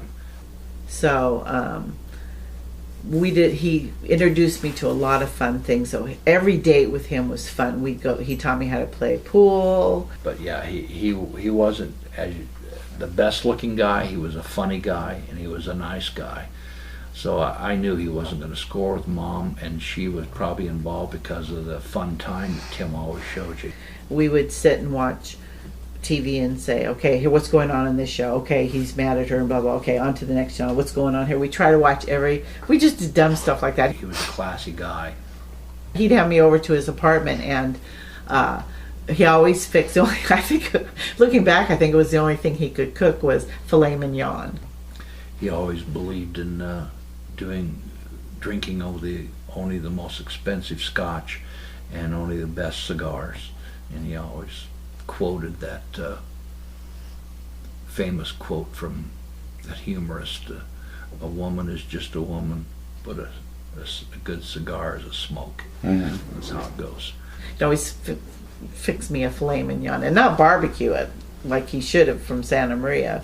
He just, I don't remember how he cooked it. But anyway, I've got pictures of Mom. You've got one. I think she gave you the big wooden one that he took and somehow put it onto a wooden background. Mm-hmm. Where is that? Do you still have that? It's not up on the landing. Anyway, continue. No. Oh yeah, maybe it is. So anyway, he saw her and dated her that summer, if you want to call them dates. Took her out to dinner. But he had a roommate, and his roommate was George Libbon. Ah. So I really met George before I met Papa. Then she matriculated, I love that word, to Cal State Lutheran, which was about 45 minutes north of Los Angeles in Thousand Oaks. And then, like I said, I ended up going up to CLU. Well, he was down in Orange County, and I was up at CLU. So, we quit seeing each other and everything. He was in the Navy at the time out of Long Beach, and he showed up at my dorm where I was resident advisor and told me that he had gone AWOL. He didn't want to be in the Navy anymore. That was the first of 2 or 3 trips that he went AWOL on, and stayed with me at the dorm for a period of anywhere from 2 or 3 days to a week before he went back to Long Beach and did his brig time. And Tim started dating Kathy, who he ended up marrying. Mm-hmm. And Tim ended up moving out and marrying Kathy. His last time out, he had said he was going to, and he did, get out by not doing drugs, but he said he walked into the sergeant or whoever's in charge of the place down there and threw on the counter some pills and a bag of marijuana and said, "These are mine." And so they gave him his dishonorable discharge at that time, which he didn't care, just so he got out. But that was typical Tim Kelly. It was crazy. Now I can go back to my last year at CLU, living with Janet and our other 2 roommates, living with Darlene and our other 2 roommates, and Janet and John were married. And it was Halloween. It was just before Halloween. And I get a phone call from Tim. So let's get on to meeting Mom. All right. So you were working as a pharmacist this time, friends with Tim Kelly, still hanging out with him. And how did you meet my mother? Okay. Well, not only was I hanging out with Tim, but Tim and I were living together. And he was working at the camera store up in Beverly Hills, and he knew both Jody and Terry. And this is after you had graduated from pharmacy school already. Right. And it was when my first year of law school, in fact. I was going to law school. Mm-hmm. And he says, "Hey, how you doing?" And I said, "Great." And he says, "I'm living in LA now." And I said, "Oh yeah." And he says, "You should come down for dinner some night." And I said, "Well, I'll only do that if I can bring my roommate along." And we fast forward to that first year of law school, and Tim and I'm in the apartment at Oakwoods, and Tim wants to call her up at school and invite her over for dinner. And during the course of the conversation, he says, "Oh, I have a roommate. Can you bring an extra date down for him?" And that's where Darlene, her roommate, came into the story. Because I wasn't going to drive down to LA. This is only a 45-minute drive, but still I was. It's LA. Yeah, it's LA. So I wasn't going to drive down unless unless I had, a company. So I said, "Well, I'll only come down if I can bring my roommate down." He says, "Oh, that's great, and you can meet my roommate." And then he said something funny like, "But keep your hands off of him," or something like that, and I laughed. So he was trying to give me directions to the apartment, and he wasn't making any sense at all. And finally, Papa, who was his roommate, grabbed the phone, because I heard him say something in the background. No, that's, no. So he Tim put him on the phone, and that was the first time I actually talked to Papa, was him giving me directions to the apartment. And he was like that even then. And so I'd go to work down in Lawndale and then up the freeway to law school, which was in the central LA, and then out to my house out near Santa Monica, Venice Beach, Venice actually. So we went down, and it just happened to be Halloween. We went down to their apartment, and they lived on Sepulveda in West LA, Culver City actually, and Papa wasn't going to be there because he was going to law school at night. And so he was going to be home later, I was told. I was riding the motorcycle at the time quite extensively. So Tim made us filet mignon. And you say that like it's bad. It's like one of the finest. I know, but I just think it's funny that that's what he always fixed me. Oh yeah, they gave us free cigars, but they were Cuban cigars. So. Oh, they gave us a free car, but it was a Rolls Royce. Oh. So she and Darlene came down. I wasn't at home that evening until law school got over. And he made us a few drinks, and he also rolled us a big joint. So we had some drinks, had dinner, smoked a little weed. A little or a lot? A lot.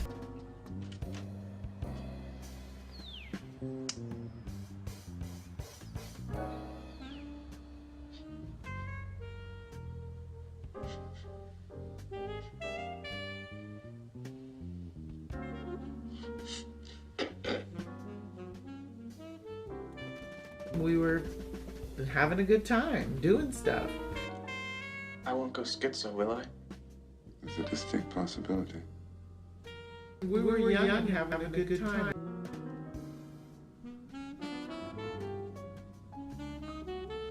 I was into enjoying my youth and having a good time. Hey, hey, Paula, I wanna marry you.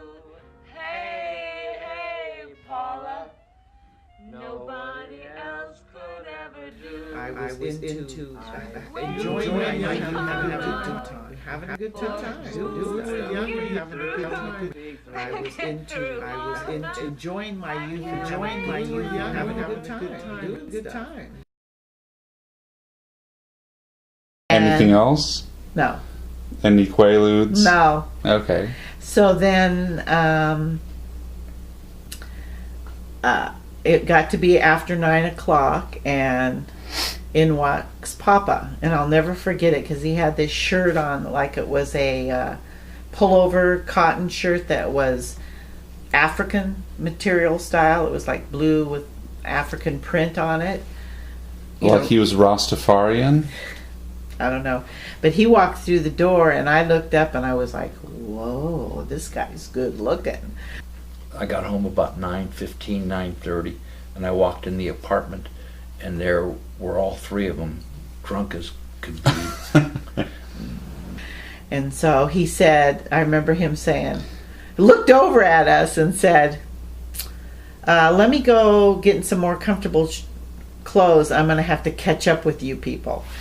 Darlene's head was resting against the wall with a big smile plastered on her face, and they were all saying how great steaks were that Tim cooked for them, and they were enjoying the party time. And so he went in his room for a little while, and he came out in more comfortable clothing and sat down with us. And the way he described it, you guys were barely conscious. Well, we were pretty... You're like, whoa, who is this guy that I can barely see because of my intoxication? I wasn't that far gone. But I remember him... to use his words exactly, you were polluted. Yeah, that's a good term. So... You weren't that far gone, but you were polluted. Tim says, oh, this is Vince, my roommate, and this is Terry, and this is Darlene. And I don't think they could even focus to see who I was, to tell you the truth. So he came out and joined the group, and I wasn't so polluted that I couldn't see what he looked like. And he talked with Darlene for a while, and we we were all talking and stuff, and he and I got into some deep, I think it was a religious conversation.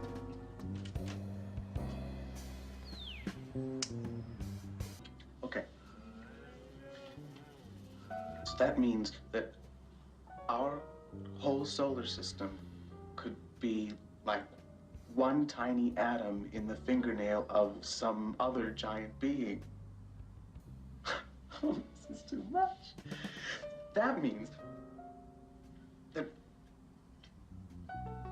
one tiny atom in my fingernail could be one little tiny universe.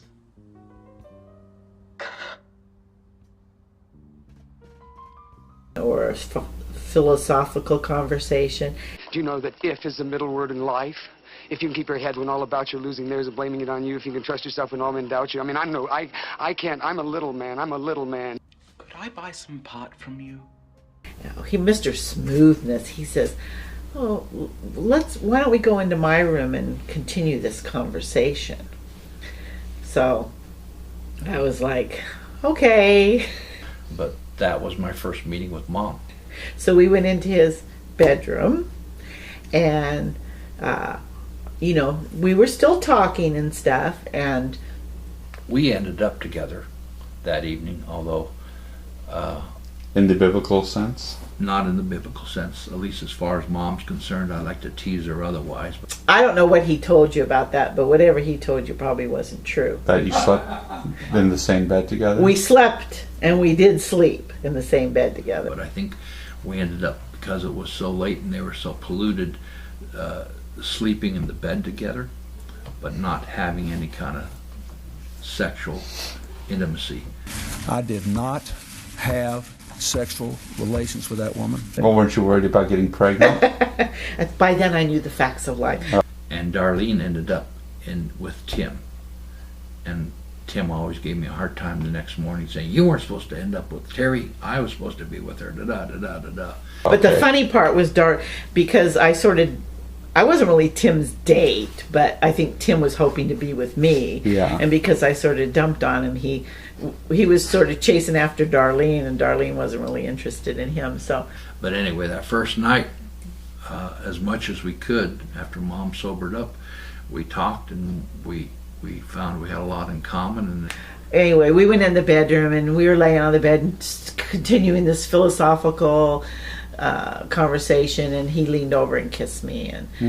But the interesting thing is, because I was so polluted, and of course couldn't drive all the way back to CLU that night, I slept there. But that night I had a dream that he and I got married. And it was so realistic. And we both woke up the next morning. We talked about it later, not expressing it to each other, but later saying that we had felt something special that night, that we both felt that this was the person we were going to end up with. And 3 years later it occurred.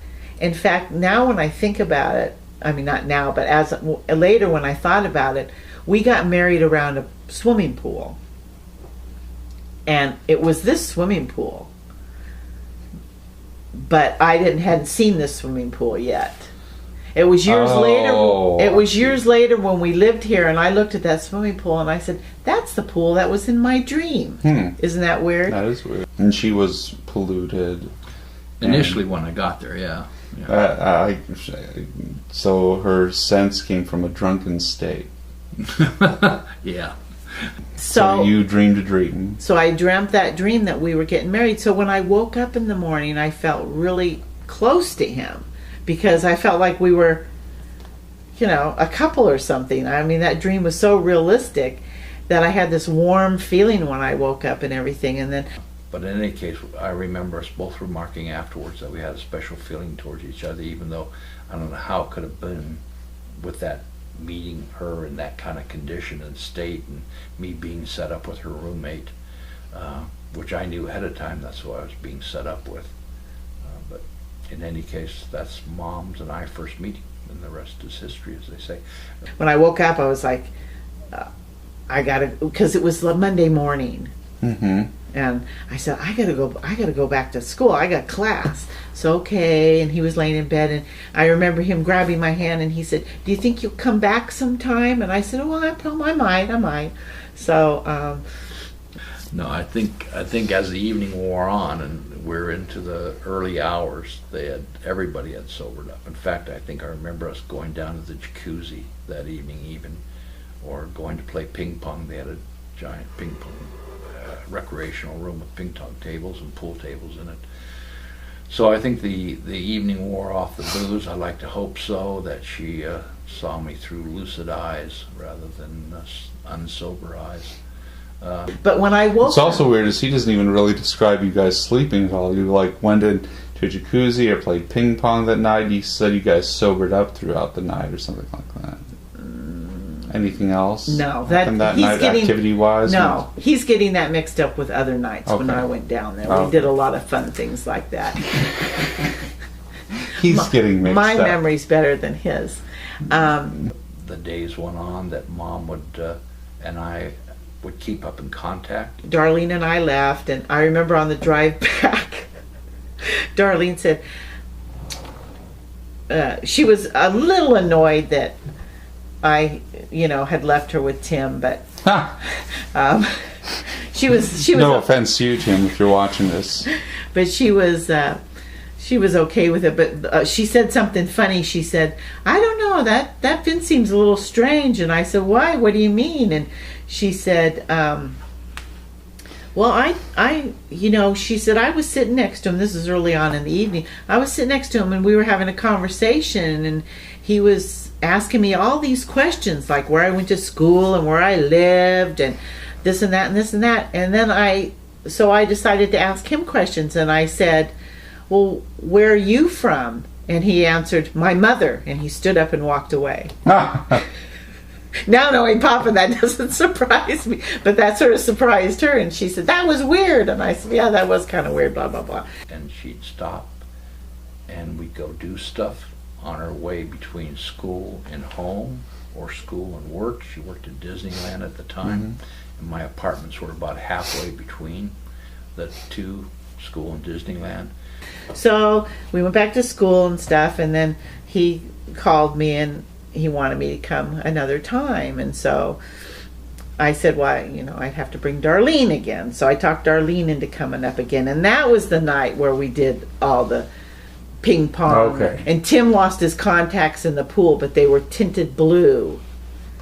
You think you wouldn't be able to find tinted blue ones in the pool, but they were bluer than the bottom of the pool. And the next morning we found them, and he went in the pool and got them. But the conversation on the way home from that trip was, and we didn't spend the night that night. We drove home that night, and she said to me, Vince seemed a lot, I really took a good look at him, and he seemed better looking to me this time than the first time. Well, I think she was really so out of it that first night that she didn't even notice what he looked like. And I said, yeah, I think he's real good looking, and blah, blah, blah, blah, blah. So. And she'd use our place as a stopover, and our relationship continued to grow over the days and weeks and months, where she ended up probably staying the weekend. After she got off work, she'd go Friday, work Friday night and Saturday, come up, stay Saturday night, and go back to school Sunday night. So, I was working at Disneyland. What happened, those first few months I wasn't working at Disneyland, but Disneyland had a thing where you earned so much money and you really couldn't get a raise except for the standard of living raise. You couldn't have that top pay unless you went from seasonal.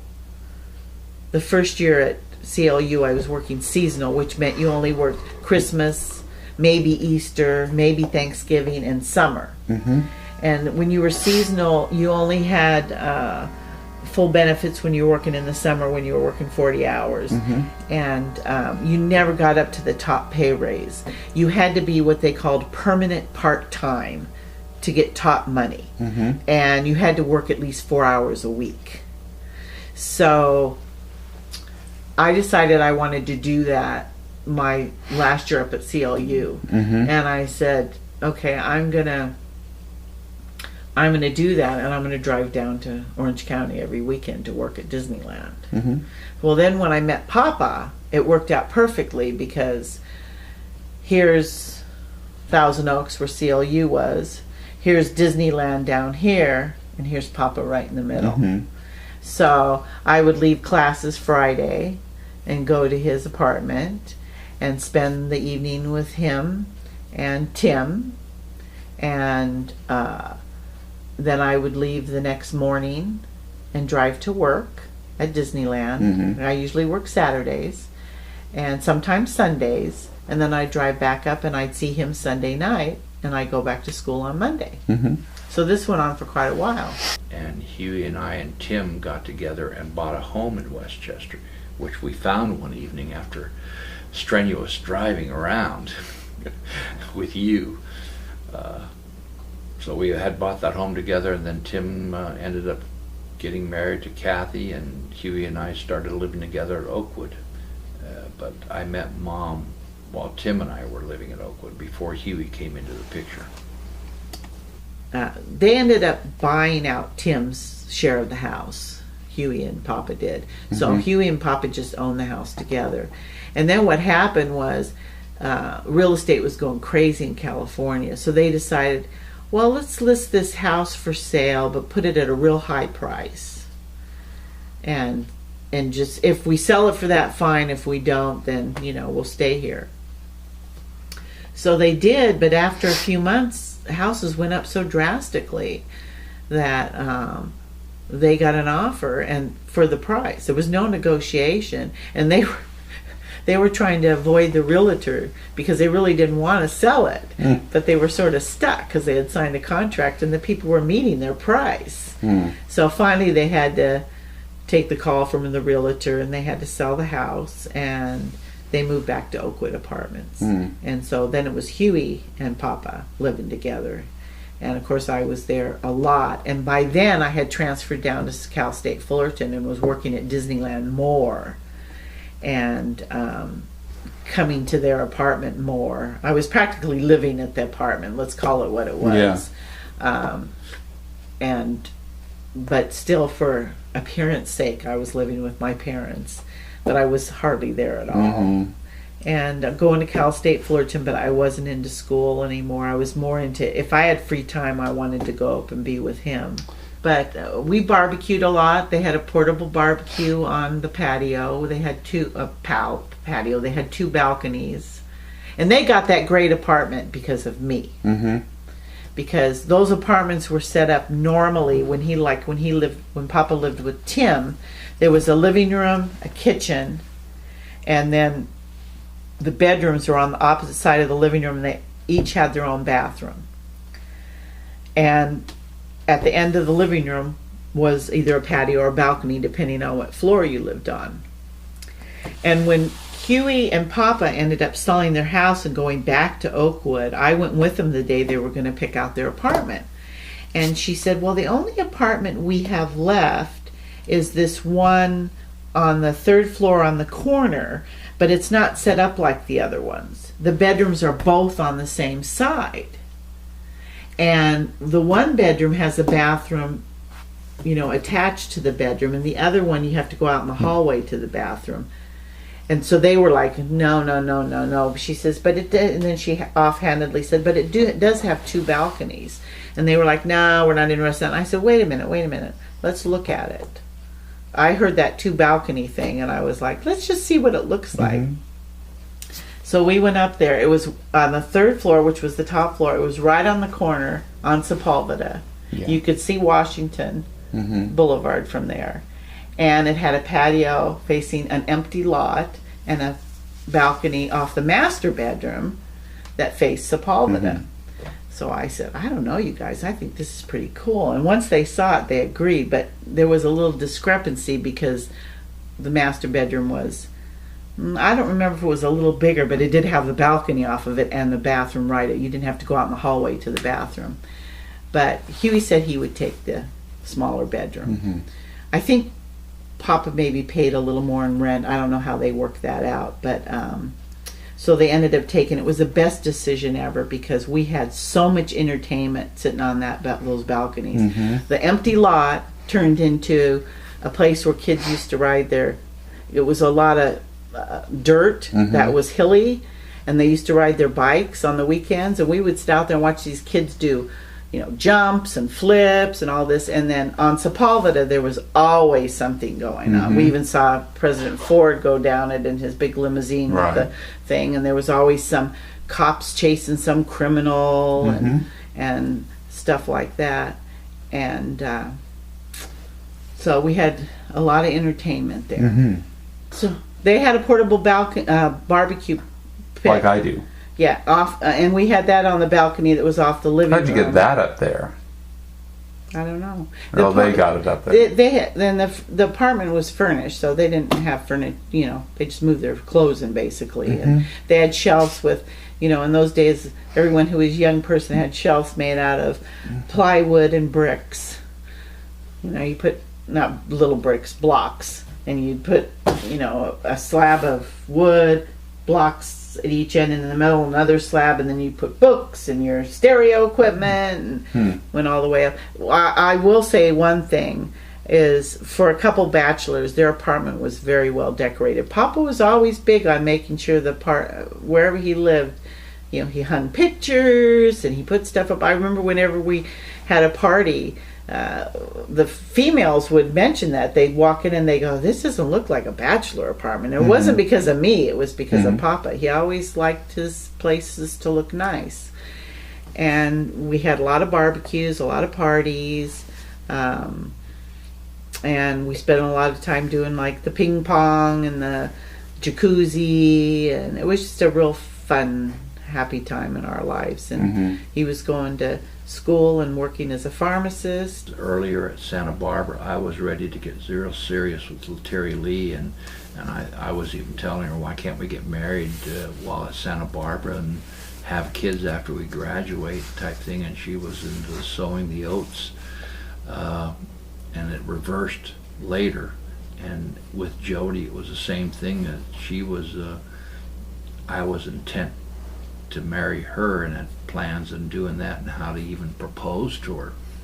And then Mom came into my life, and it was just the reverse. She came back into the life after Mom arrived and wanted to get serious. In fact, I recall her after I had met Mom coming to my apartment at Oakwood Gardens while Mom was in, you were in the shower, weren't you, Louise? She was showering in my bathroom, and Jody knocked on the door, and Jody heard the shower going, and she knew it wasn't Tim because Tim was at work. He had Tim doesn't take showers. Well, she had gone down to see Tim, and remember he had sent her over. Jody knocked on the door. That's when the Jody knock occurred, and she started talking at the door about how she would like us to get serious again and start getting serious about our future together. And no, let me back up. That was prior to that. She had hinted that she wanted to do that. She did not know Mom was involved at that time. But this particular time she came over and found Mom, or heard Mom in my bedroom. She had come over to tell me that she had been proposed marriage by a newspaper reporter, sports writer, and she was debating or pondering whether to take the marriage proposal.